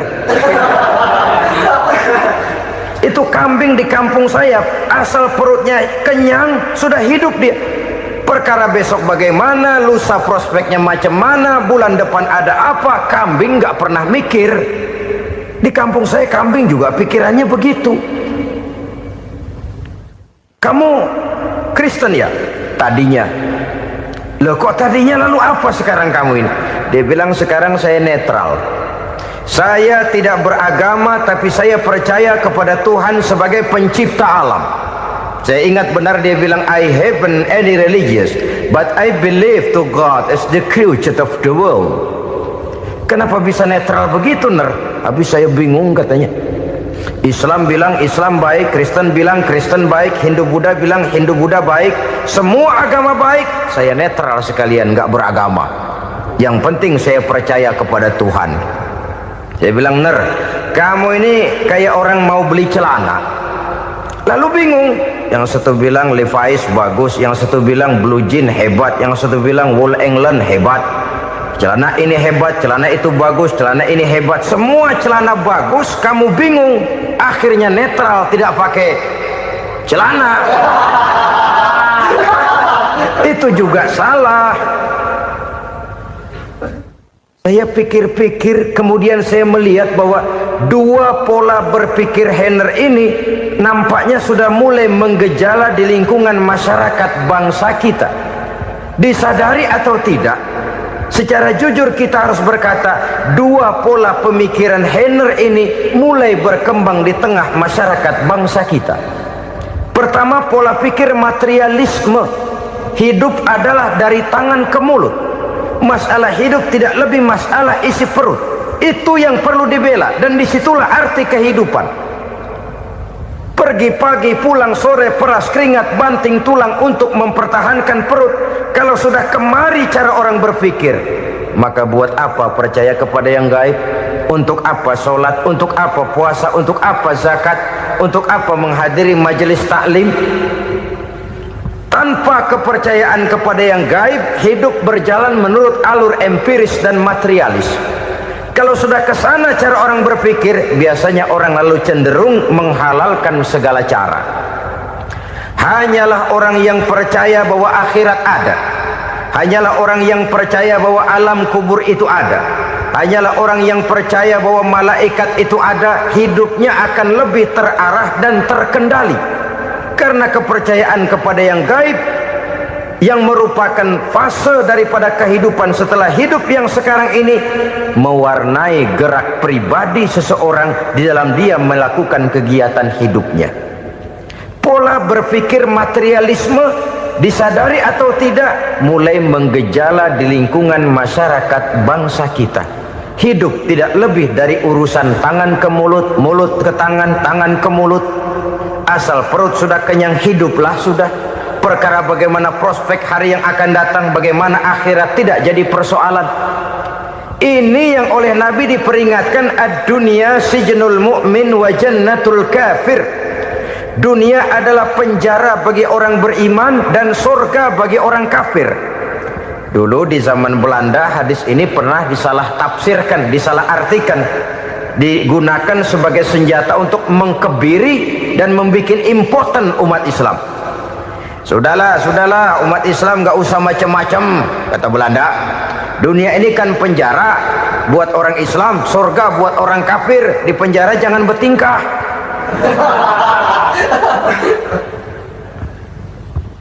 Pengertiannya tidak begitu. Dunia adalah penjara bagi orang mukmin. Artinya dalam kehidupan dunia seorang mukmin tidak bebas memperturutkan hawa nafsunya. Di penjara hawa nafsunya itu. Sebaliknya, surga bagi orang-orang kafir. Buat orang kafir, surgalah dunia ini. Mereka bebas memperturutkan hawa nafsunya. Dilarang tidak terlarang, dicegah pun tidak tercegah. Mereka hidup menurut alur bisikan nafsu mereka sendiri. Kemudian bila ajal datang, maut merenggut nyawa, selesailah surganya sampai di situ. Maka bagi orang-orang yang tidak percaya kepada adanya akhirat, kepada adanya alam gaib, surganya sebatas umurnya. Sekali lagi, surganya sebatas umurnya. Bila umur selesai, ajal pun datang merenggut nyawa, selesailah sudah surganya sampai di situ.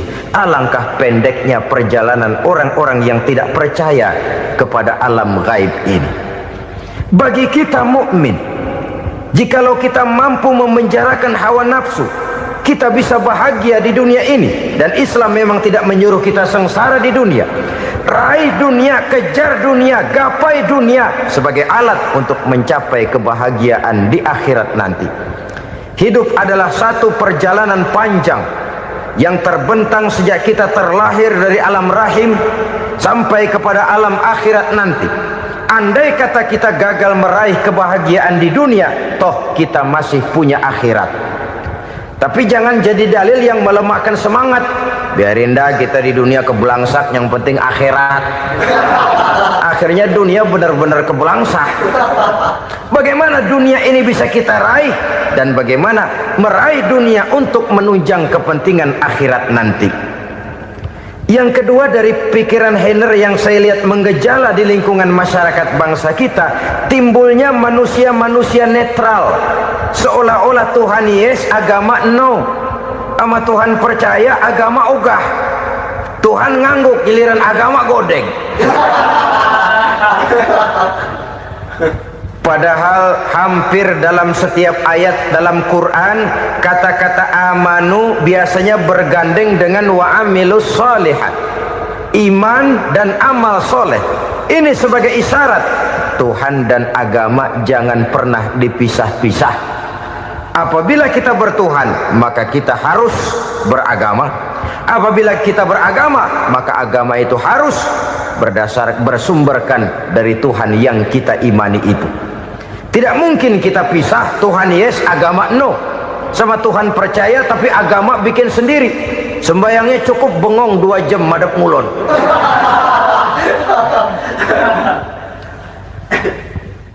Saudara-saudara kaum muslimin rahimakumullah. Jadi dengan demikian, agama yang kita akui merupakan unsur mutlak di dalam pembangunan sekarang ini, merupakan bagian dari kehidupan yang menuntun kita bahwa di balik alam nyata ini, di balik alam syahadah ini ada alam gaib. Dan mudabbir, murabbi, yang mengatur, yang menguasai, yang memelihara baik dia alam nyata, baik dia alam gaib, tidak lain adalah Allah Subhanahu wa ta'ala. Di sana ada satu super power, satu maha kekuatan yang kita perlu bersandar kepadanya.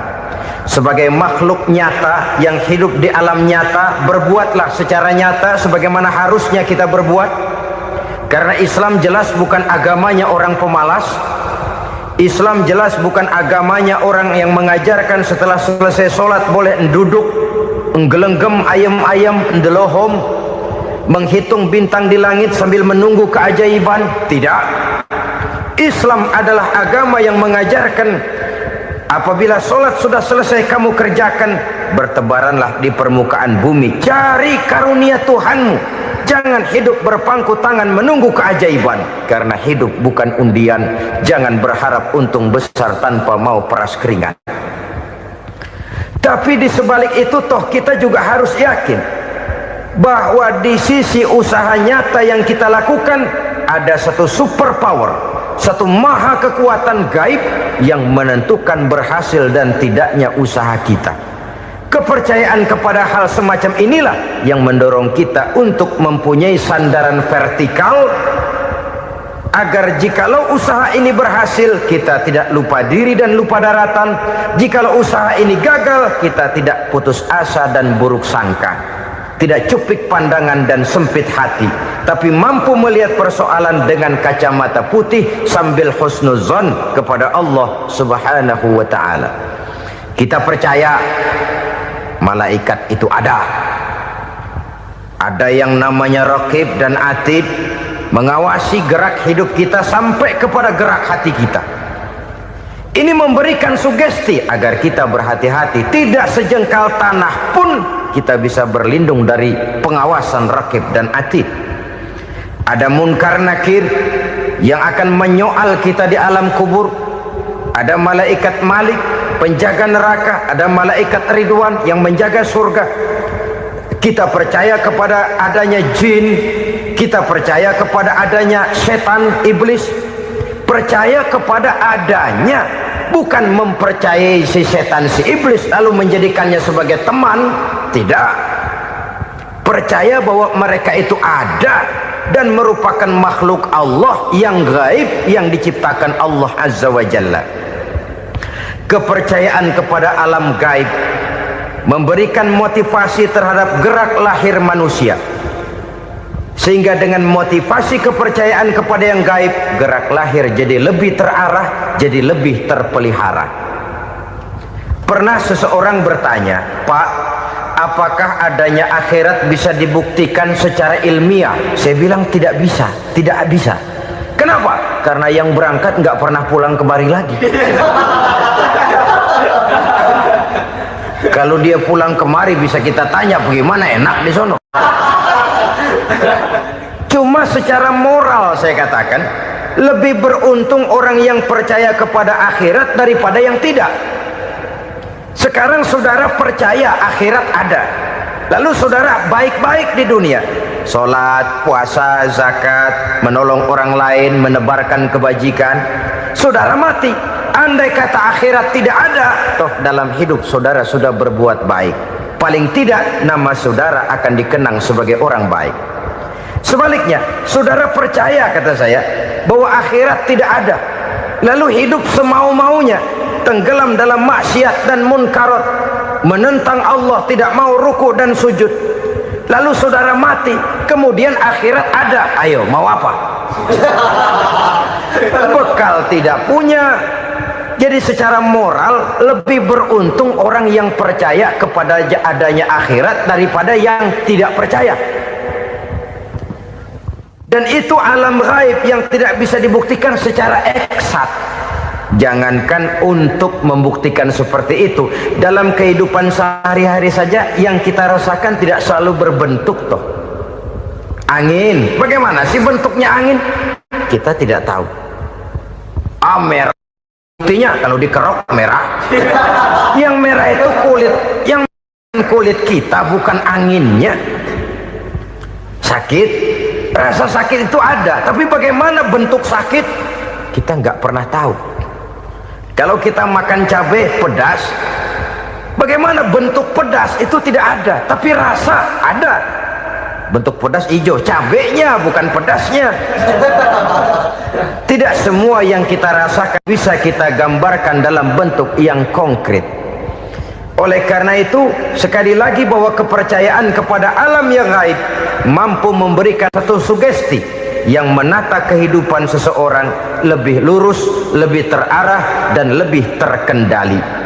Maka wajar kalau kepercayaan kepada yang gaib mengantarkan seseorang untuk meraih kemenangan.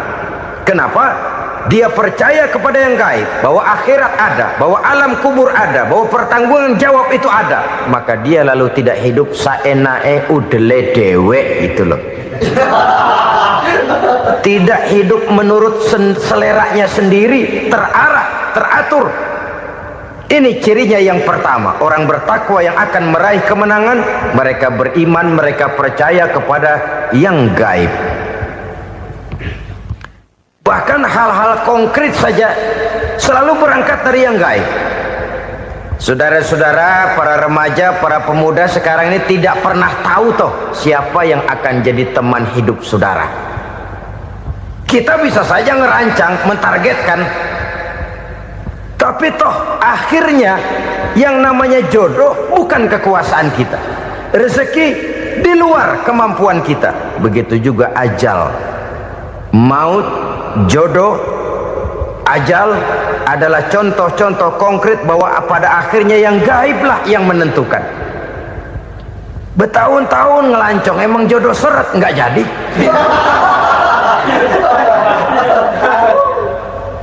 Begitu kenal baru setengah malam nginep ditangkap hansip kan.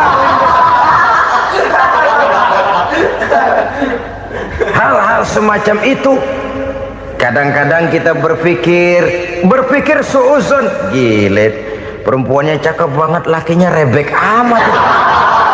Memang begitulah jodohnya. Memang begitulah jodohnya. Saudara hadirin ma'asyiral muslimin yang saya hormati, jadi hal-hal yang konkret saja kita yakini sepenuhnya ditentukan oleh satu superpower yang gaib itu tadi. Dari sanalah segala ketentuan itu berangkat, dan kesanalah segalanya akan kembali.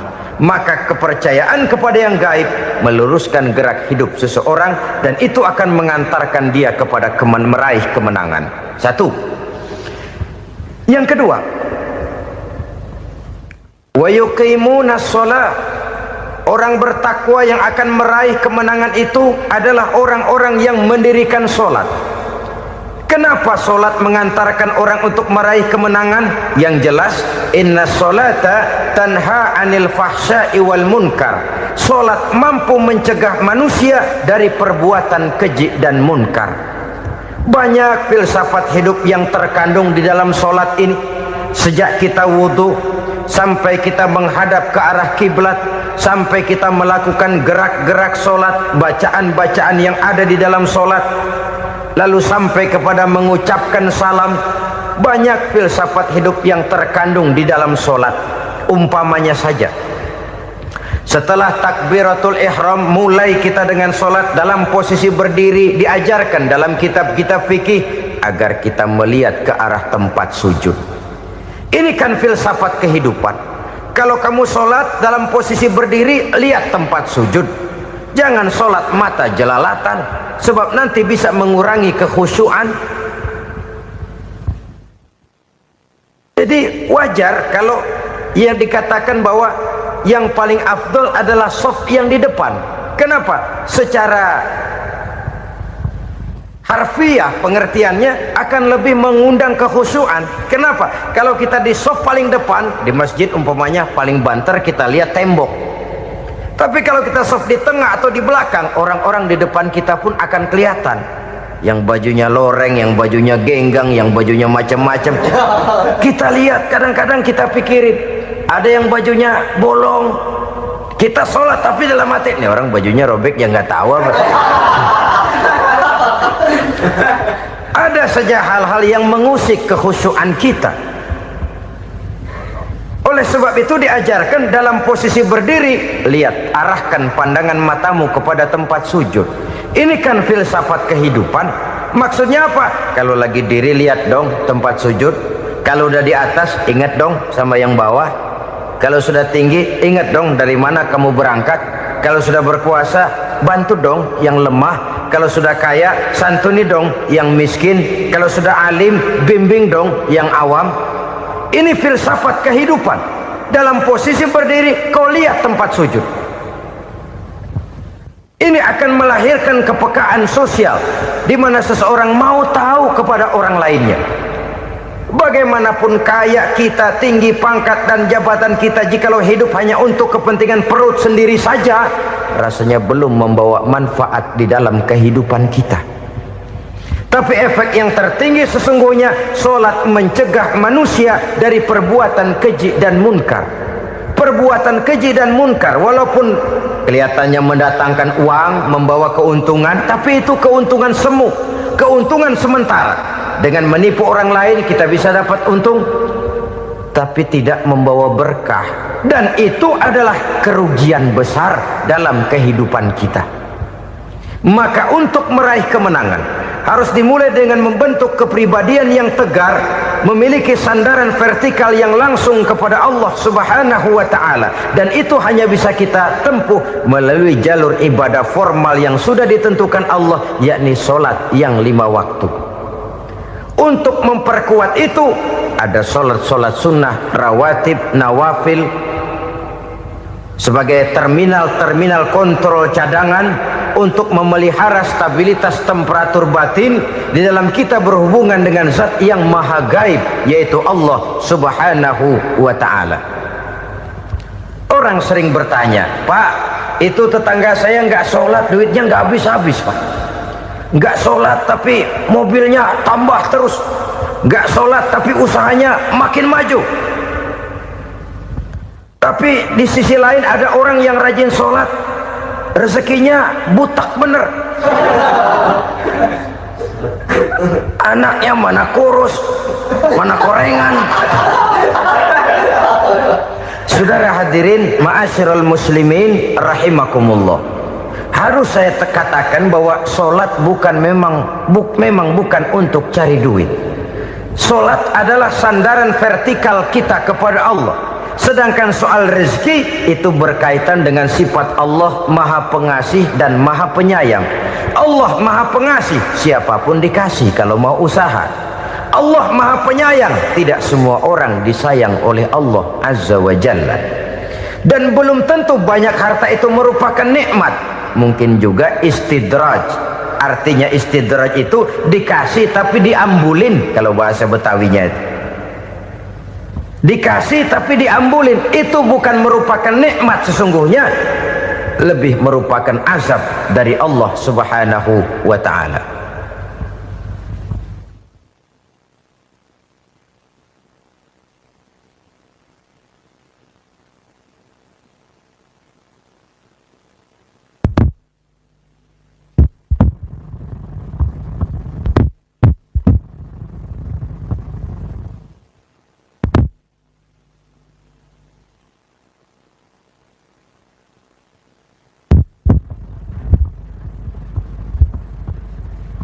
Agama mempunyai sistem solat, dan kita umat Islam telah dituntun oleh Allah Subhanahu wa ta'ala yang wajibnya 5 kali dalam sehari semalam mendirikan solat, dan itu tentu berada dalam jangkauan kemampuan manusia. Pada awalnya barangkali kita memang merasa solat itu satu kewajiban, tapi semakin kita hayati makna, manfaat dan filsafat yang terkandung di dalam ajaran solat, semakin sampai kita kepada keyakinan bahwa solat adalah keperluan kita. Sehingga pada waktu tertentu dinilai puncaknya, kita tidak lagi akan berkata saya wajib solat, tapi kita akan berkata saya perlu solat. Kalau kita sudah merasakan itu adalah keperluan kita, nah di sanalah kita baru akan merasakan ruginya kalau hal itu tidak kita laksanakan. Sepanjang kita masih berkata saya wajib sholat, kita akan lebih merasakan dia sebagai beban ketimbang sebagai keperluan. Yang jelas Allah tidak memerlukan ibadah yang kita laksanakan ini. Dengan kata lain, andai kata satu dunia penuh ini orang tidak ada yang sholat satu pun, Allah tidak akan turun dari jabatan Tuhan. Jangan lalu berpikir kalau kita ngambek se-RW kagak sembahyang Tuhan tekor kali ini ya. Tentu tidak. Itu perlunya kita, bukan perlunya Allah. Dan pada induknya kita akan berkata saya perlu agama.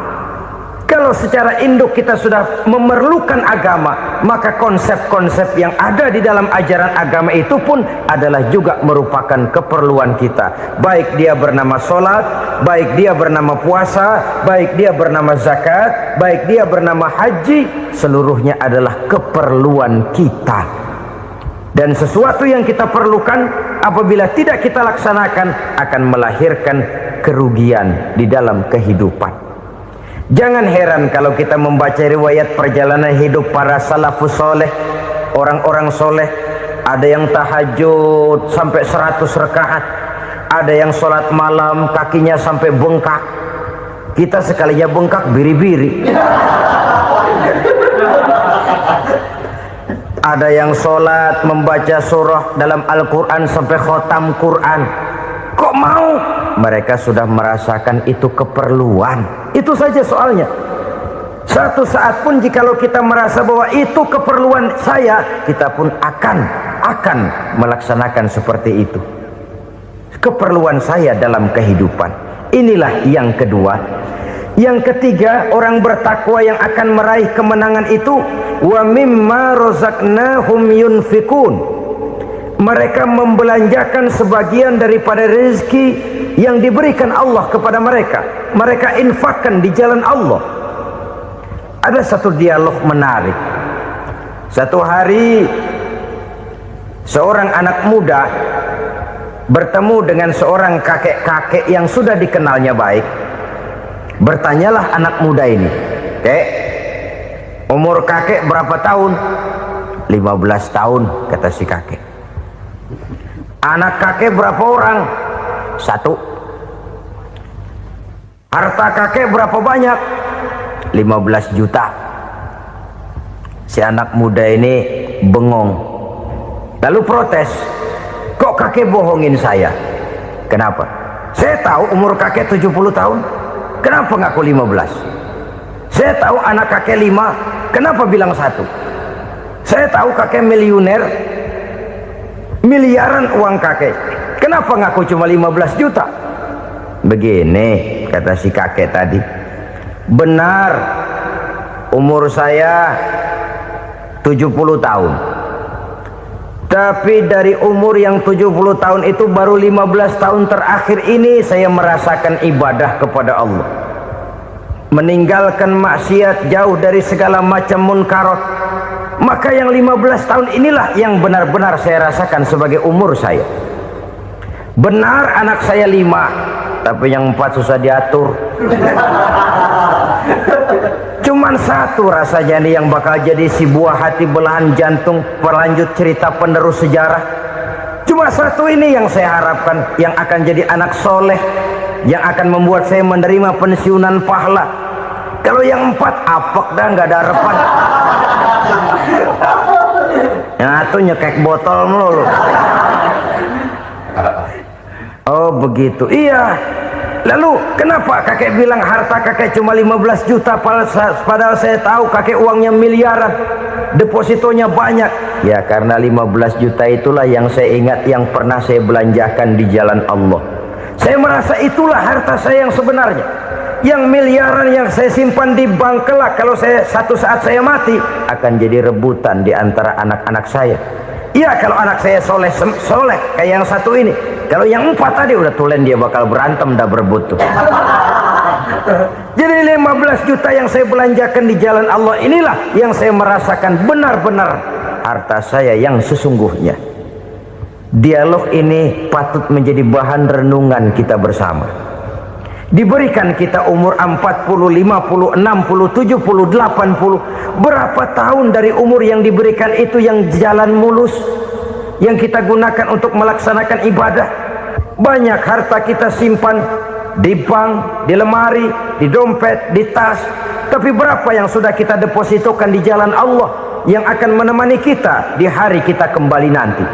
Maka orang bertakwa yang akan meraih kemenangan, wa mimma razaqnahum yunfikun, mereka membelanjakan sebagian dari rezeki yang diberikan Allah di jalan Allah subhanahu wa ta'ala.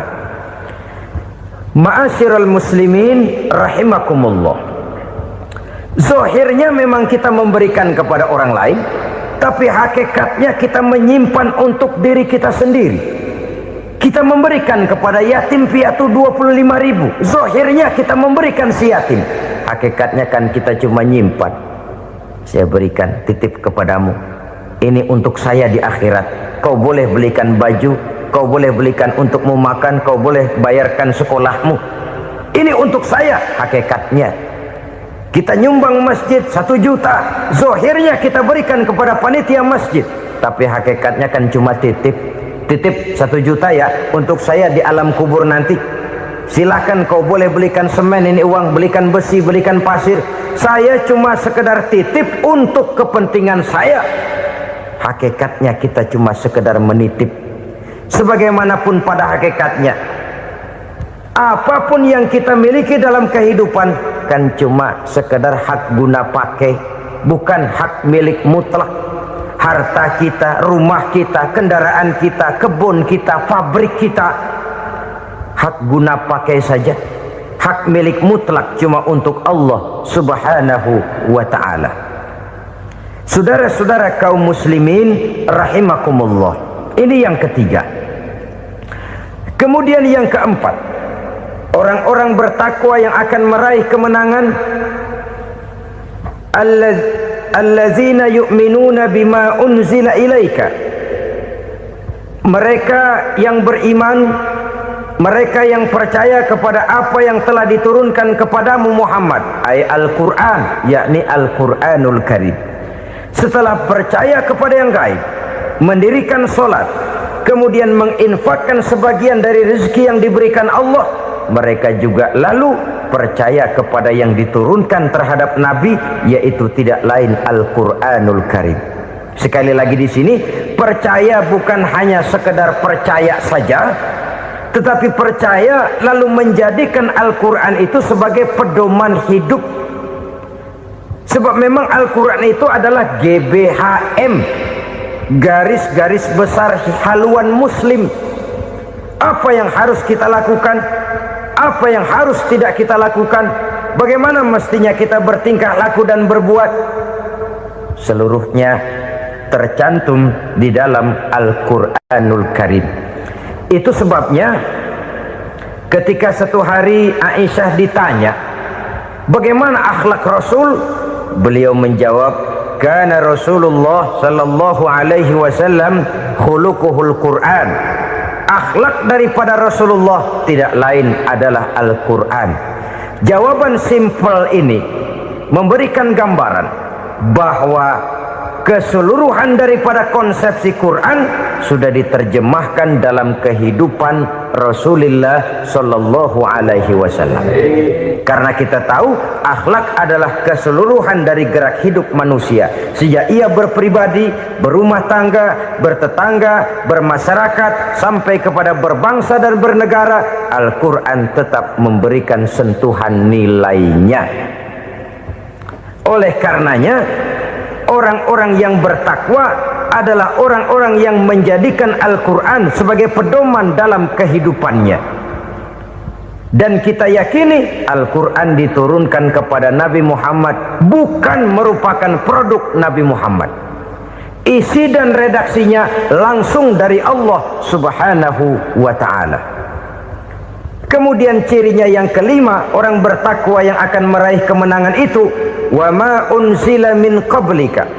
Tidak hanya sekedar percaya kepada yang diturunkan terhadap Nabi Muhammad yaitu Al-Quran, mereka juga percaya kepada apa yang pernah diturunkan kepada para nabi, kepada para rasul sebelum Nabi Muhammad. Percaya kepada adanya suhuf, percaya kepada adanya Taurat, percaya kepada adanya Injil, percaya bahwa Allah dahulunya sudah menurunkan Taurat kepada Musa, percaya bahwa Allah sudah menurunkan Injil kepada Isa, percaya Injil ada, Taurat ada, diturunkan Allah untuk Isa dan Musa, tetapi tidak wajib mengamalkannya karena kita sudah diberikan Al-Quranul Karim. Ini yang perlu saya garis bawahi. Kita percaya Allah telah menurunkan Injil dahulu kepada Isa. Kita percaya bahwa Allah telah menurunkan Taurat dahulunya kepada Nabi Musa. Kadang-kadang ini dijadikan dalih, dikacaukan pengertiannya. Quran saja mengajarkan bahwa orang yang bertakwa harus percaya kepada Injil, maka pakailah Injil. Apalagi kalau ayat sebelumnya ditilap, dihapus, dihilangkan, Injilnya yang ditekankan, maka akan terjadilah penekanan yang salah arah.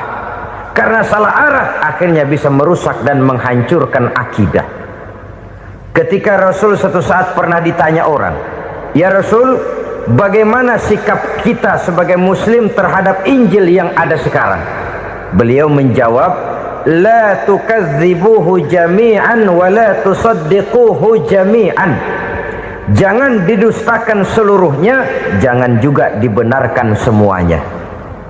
Artinya, ini sudah merupakan gambaran dari Rasul bahwa dalam Injil yang ada sekarang masih ada ajaran-ajaran tauhid yang dibawa oleh Nabi Isa dan diajarkan kepada umatnya. Tapi juga dalam Injil yang sekarang ini sudah terkena intervensi dan investasi manusiawi. Karena itu Rasul menyimpulkan, la tukadzibuhu jami'an wa la tusaddiquhu jami'an. Jangan didustakan semua, jangan dibenarkan seluruhnya. Kita memang percaya Allah telah menurunkan Injil kepada Nabi Isa dulu, tapi kita tidak wajib mengamalkan Injil. Kita percaya Allah telah menurunkan Taurat kepada Nabi Musa, tapi kita tidak wajib mengamalkan kitab ajaran Taurat. Yang wajib kita percayai dan kita amalkan hanyalah Al-Quranul Karim. Kenapa? Oleh karena baik yang ada di dalam Taurat, baik yang ada di dalam Injil, tentu tercakup di dalam Al-Quran sebagai kitab terakhir yang diturunkan oleh Allah Subhanahu wa ta'ala. Dan itu wajar. Kalau seorang pejabat mau mengeluarkan satu keputusan baru, tentu dia harus meninjau keputusan-keputusan lama. Andai kata dianggap tidak berlaku, dianggap tidak relevan lagi, maka keputusan-keputusan lama itu tentu sudah dianggap tidak berlaku. Sebagian daripada aturan-aturan dalam keputusan lama yang masih dianggap relevan tercantum dalam keputusan baru yang wajib diamalkan. Begitulah hubungannya antara Al-Quran, Taurat, Zabur, dan Injil. 4 kitab samawi yang diturunkan Allah masing-masing kepada Zabur untuk Nabi Daud, Taurat untuk Nabi Musa, dan Injil untuk Nabi Isa alaihi wassalatu wassalam. Ketiga-tiga kitab itu kita percayai adanya. Kita yakini Allah telah menurunkan Zabur, Taurat, dan Injil. Tapi kita tidak wajib mengamalkannya. Yang wajib kita mengamalkannya sekarang ini tidak lain hanyalah Al-Quranul Karim saja. Karena ia mencakup apa yang ada di dalam Zabur, apa yang ada di dalam Taurat, dan apa yang ada di dalam Injil. Keotentikannya bisa dipertanggungjawabkan. Ya, tapi kan Nabi Muhammad sudah mati 14 abad yang lalu, dan di zaman beliau Al-Quran kan belum dikodifikasikan, belum ditulis. Bagaimana keotentikannya bisa dipertanggungjawabkan? Mudah saja. Allah berjanji, inna nahnu nazzalna dzikra wa inna lahu lahafizun. Kami yang menurunkan Al-Quran dan kami yang akan menjaga dan memeliharanya. Allah turunkan Quran, Allah menjaganya. Bagaimana cara Allah menjaga Al-Quran itu? Banyaknya orang-orang yang hafaz Al-Quran. Hafaz Al-Quran 30 juz, 114 surah, 6.666 ayat. Sehingga jangankan satu kata, jangankan satu ayat, satu kalimat saja berubah sudah akan timbul reaksi dan mudah dimengerti. Kenapa? Banyak orang-orang yang hafaz Al-Quran. Sedangkan pada setiap akhir tahun biasanya malaikat Jibril selalu mengadakan checking terhadap ayat-ayat yang diturunkan pada waktu itu. Di zaman Nabi sendiri sudah ada usaha kodifikasi. Dan yang lebih luar biasa lagi, sampai hari ini tidak seorang pun mampu membuat satu ayat saja semacam Al-Quran. Ke bahasa manapun dia diterjemahkan, naskah aslinya tetap ikut, rujukan dasarnya tetap ada. Berdasarkan itu maka tidak mungkin terjadi penyelewengan terhadap atau pemalsuan terhadap ayat-ayat Al-Quranul Karim. Kesuciannya, keotentikannya, kemurniannya bisa dipertanggungjawabkan. Ma'asyiral muslimin rahimakumullah. Oleh karenanya, konsepsi dasar daripada ajaran Islam ini memang tidak lain adalah Al-Quran dan Sunnah. Isi daripada agama Islam yang merupakan iman, Islam, dan ihsan, konsepsi dasarnya tidak lain adalah Al-Quran dan Sunnah Rasulullah Sallallahu Alaihi Wasallam. Maka yang kita perlukan sekarang ini adalah terjemahan Al-Quran di dalam kehidupan kita. Dengan demikian, maka gaya kehidupan yang lebih Qurani itulah yang kita dambakan. Kita perlu memang terjemahan Quran dalam bahasa Inggris, dalam bahasa Belanda, dalam bahasa Jepang, tapi yang lebih kita perlukan adalah terjemahan Quran di dalam kehidupan kita. Konsekuen, tidak memanipulasi, ringan sama kita jinjing, berat sama kita pikul. Jangan kalau lempengan ayat Quran tuh kira-kira enak diamalin, keras teriakan kita. Giliran kira-kira ayat Quran itu mukul kepala kita sendiri, diam kita. Itu ciri yang pernah disindir Allah dalam awal-awal Baqarah juga. Ciri beragamanya orang yang munafik.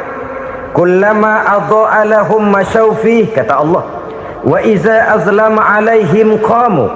Apabila terang mereka jalan, apabila gelap mereka berhenti. Artinya kalau kira-kira di Islam nguntungin, rame-rame pada teriak Islam.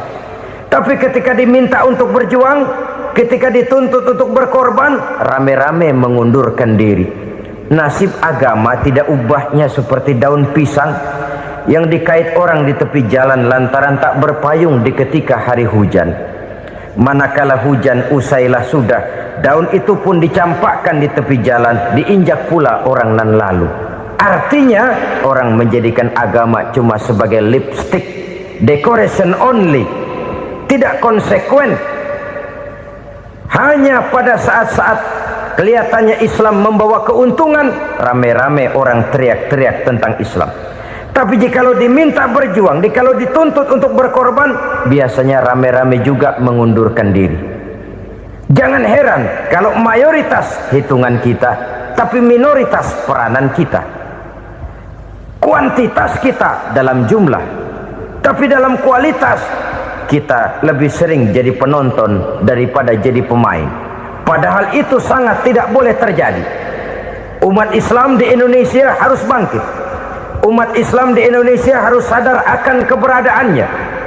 Tidak boleh hanya jadi penonton berpangku tangan, karena memang agama kita juga mengajarkan untuk konsekuen di dalam menjabarkan ajaran-ajaran daripada agama kita. Kita sering jatuh menjadi umat yang lemah oleh karena kita ini tidak pandai menggalang kebersamaan yang diakibatkan tidak konsekuennya kita. Diistilahkan bahwa umat Islam di dalam menggalang kebersamaannya itu harus seperti orang main sepak bola. Saudara-saudara kan tahu orang main sepak bola itu. Orang main sepak bola, kalau pertandingan belum dimulai sih silakan saja kumpul di luar lapangan, atur strategi yang baik. Tapi kalau pertandingan sudah dimulai, turun ke lapangan hijau, jangan kumpul terus. Ada sepak bola gotong royong, mundur-mundur rame-rame, depan ke depan kumpul melulu mainnya. Kalah. Orang main sepak bola itu ya harus ada penyerang tengah, harus ada penjaga gawang, harus ada strikernya, harus ada kiri luarnya, kanan dalamnya yang jadi backnya. Posisi boleh bermacam-macam, tapi yang penting saling ngoper untuk menggolkan gawang lawan. Begitulah umat Islam ini. Boleh ada yang jadi pejabat, boleh ada yang jadi pengusaha, boleh ada yang jadi petani, silakan ada yang jadi seniman, ada yang jadi penyair, ada yang jadi artis sekalipun. Tapi kalau sudah berhasil menguasai bola, jangan lupa operannya. Operan itu yang langka. Kita ini muslim kadang-kadang kalau sudah memegang menguasai bola, kalau belum mau mampus, belum mau ngoper. Nanti kalau sudah nggak punya bola, baru mau ngoper.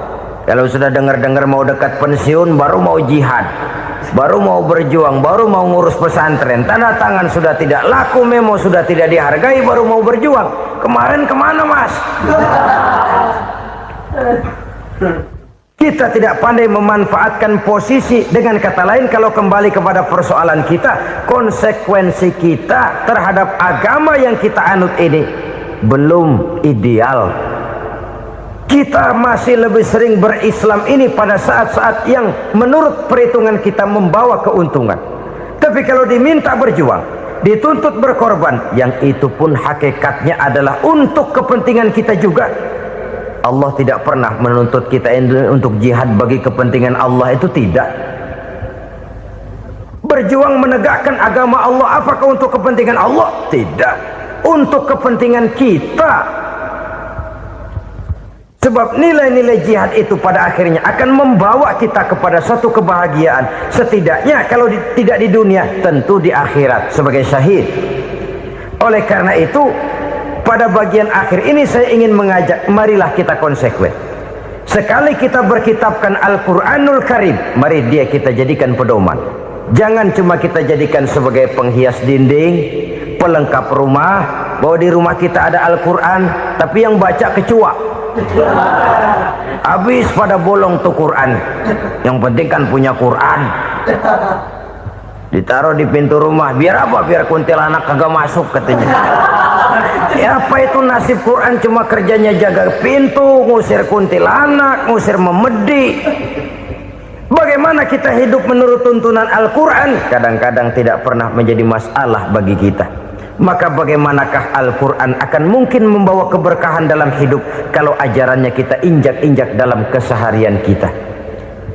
Mewujudkan gaya hidup yang lebih Qurani, itulah yang akan kita rintis di dalam kehidupan kita, bertahap, step by step, menurut kemampuan yang ada pada kita. Jika jalan ini tidak bisa kita selesaikan, percayalah akan ada generasi penerus yang akan melanjutkan usaha dan cita-cita mulia itu. Jadi percaya kepada Taurat, percaya kepada Injil, sekadar percaya Allah dahulunya sudah menurunkan itu, tapi kita tidak wajib mengamalkannya. Kenapa? Generasi Injil masa berlakunya sudah kedaluarsa. Taurat masa berlakunya sudah kedaluarsa. Injil pernah berlaku untuk orang Nasrani di zaman Nabi Isa. Taurat pernah berlaku untuk orang Yahudi di zaman Nabi Musa.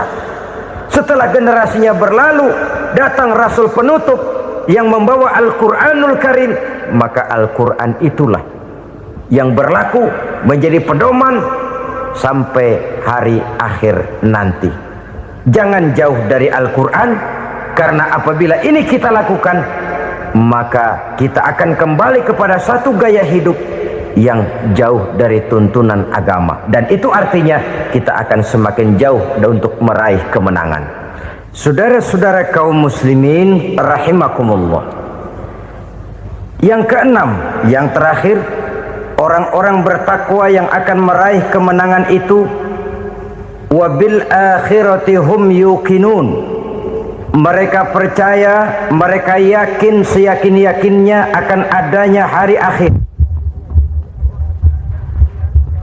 di mana seseorang akan mempertanggungjawabkan seluruh perbuatannya di dalam hidup ini, dan tidak ada satu perbuatan yang bagaimana kecilnya sekalipun yang tersembunyi dalam pandangan manusia yang tidak akan dibukakan persoalannya di mahkamah Qadi Rabbul Jalil di akhirat nanti. Itulah sebabnya maka percaya kepada akhirat disebut secara khusus. Padahal di awal tadi sudah dijelaskan yu'minuna bil ghaib, percaya kepada alam gaib, dan alam gaib ini termasuk akhirat. Kenapa pada bagian akhir disebut lagi akhirat? Karena ternyata bahwa kepercayaan kepada adanya akhirat merupakan induk dari kepercayaan terhadap adanya malaikat, setan, jin dan lain sebagainya, dan akan lebih memberikan sugesti dalam kehidupan manusia untuk meluruskan gerak hidupnya. Jikalau satu saat tergerak hati akan berbuat kejahatan, ingin mencuri, sadarlah, awas ada akhirat. Sebab kalau kita cuma teriak awas ada polisi, itu cuma tertunda sementara. Begitu polisi meleng, embat. Kalau kita ingin berbuat jahat cuma berteriak awas ada hansip, cuma sementara ketika hansip itu ada. Tapi kalau ceritanya awas ada akhirat, mau menyeleweng awas ada akhirat, mau berjudi awas ada akhirat, mau mencuri awas ada akhirat. Keyakinan yang akan meluruskan gerak hidup manusia sehingga gerak itu jadi lebih terarah dan terkontrol, tidak merugikan baik diri sendiri, lebih-lebih orang lain. Ternyata bahwa kepercayaan kepadanya adanya hari akhirat sanggup menjadi sumber daya kontrol dari kehidupan manusia, sehingga ia tidak terjebak dalam perbuatan maksiat dan munkarat.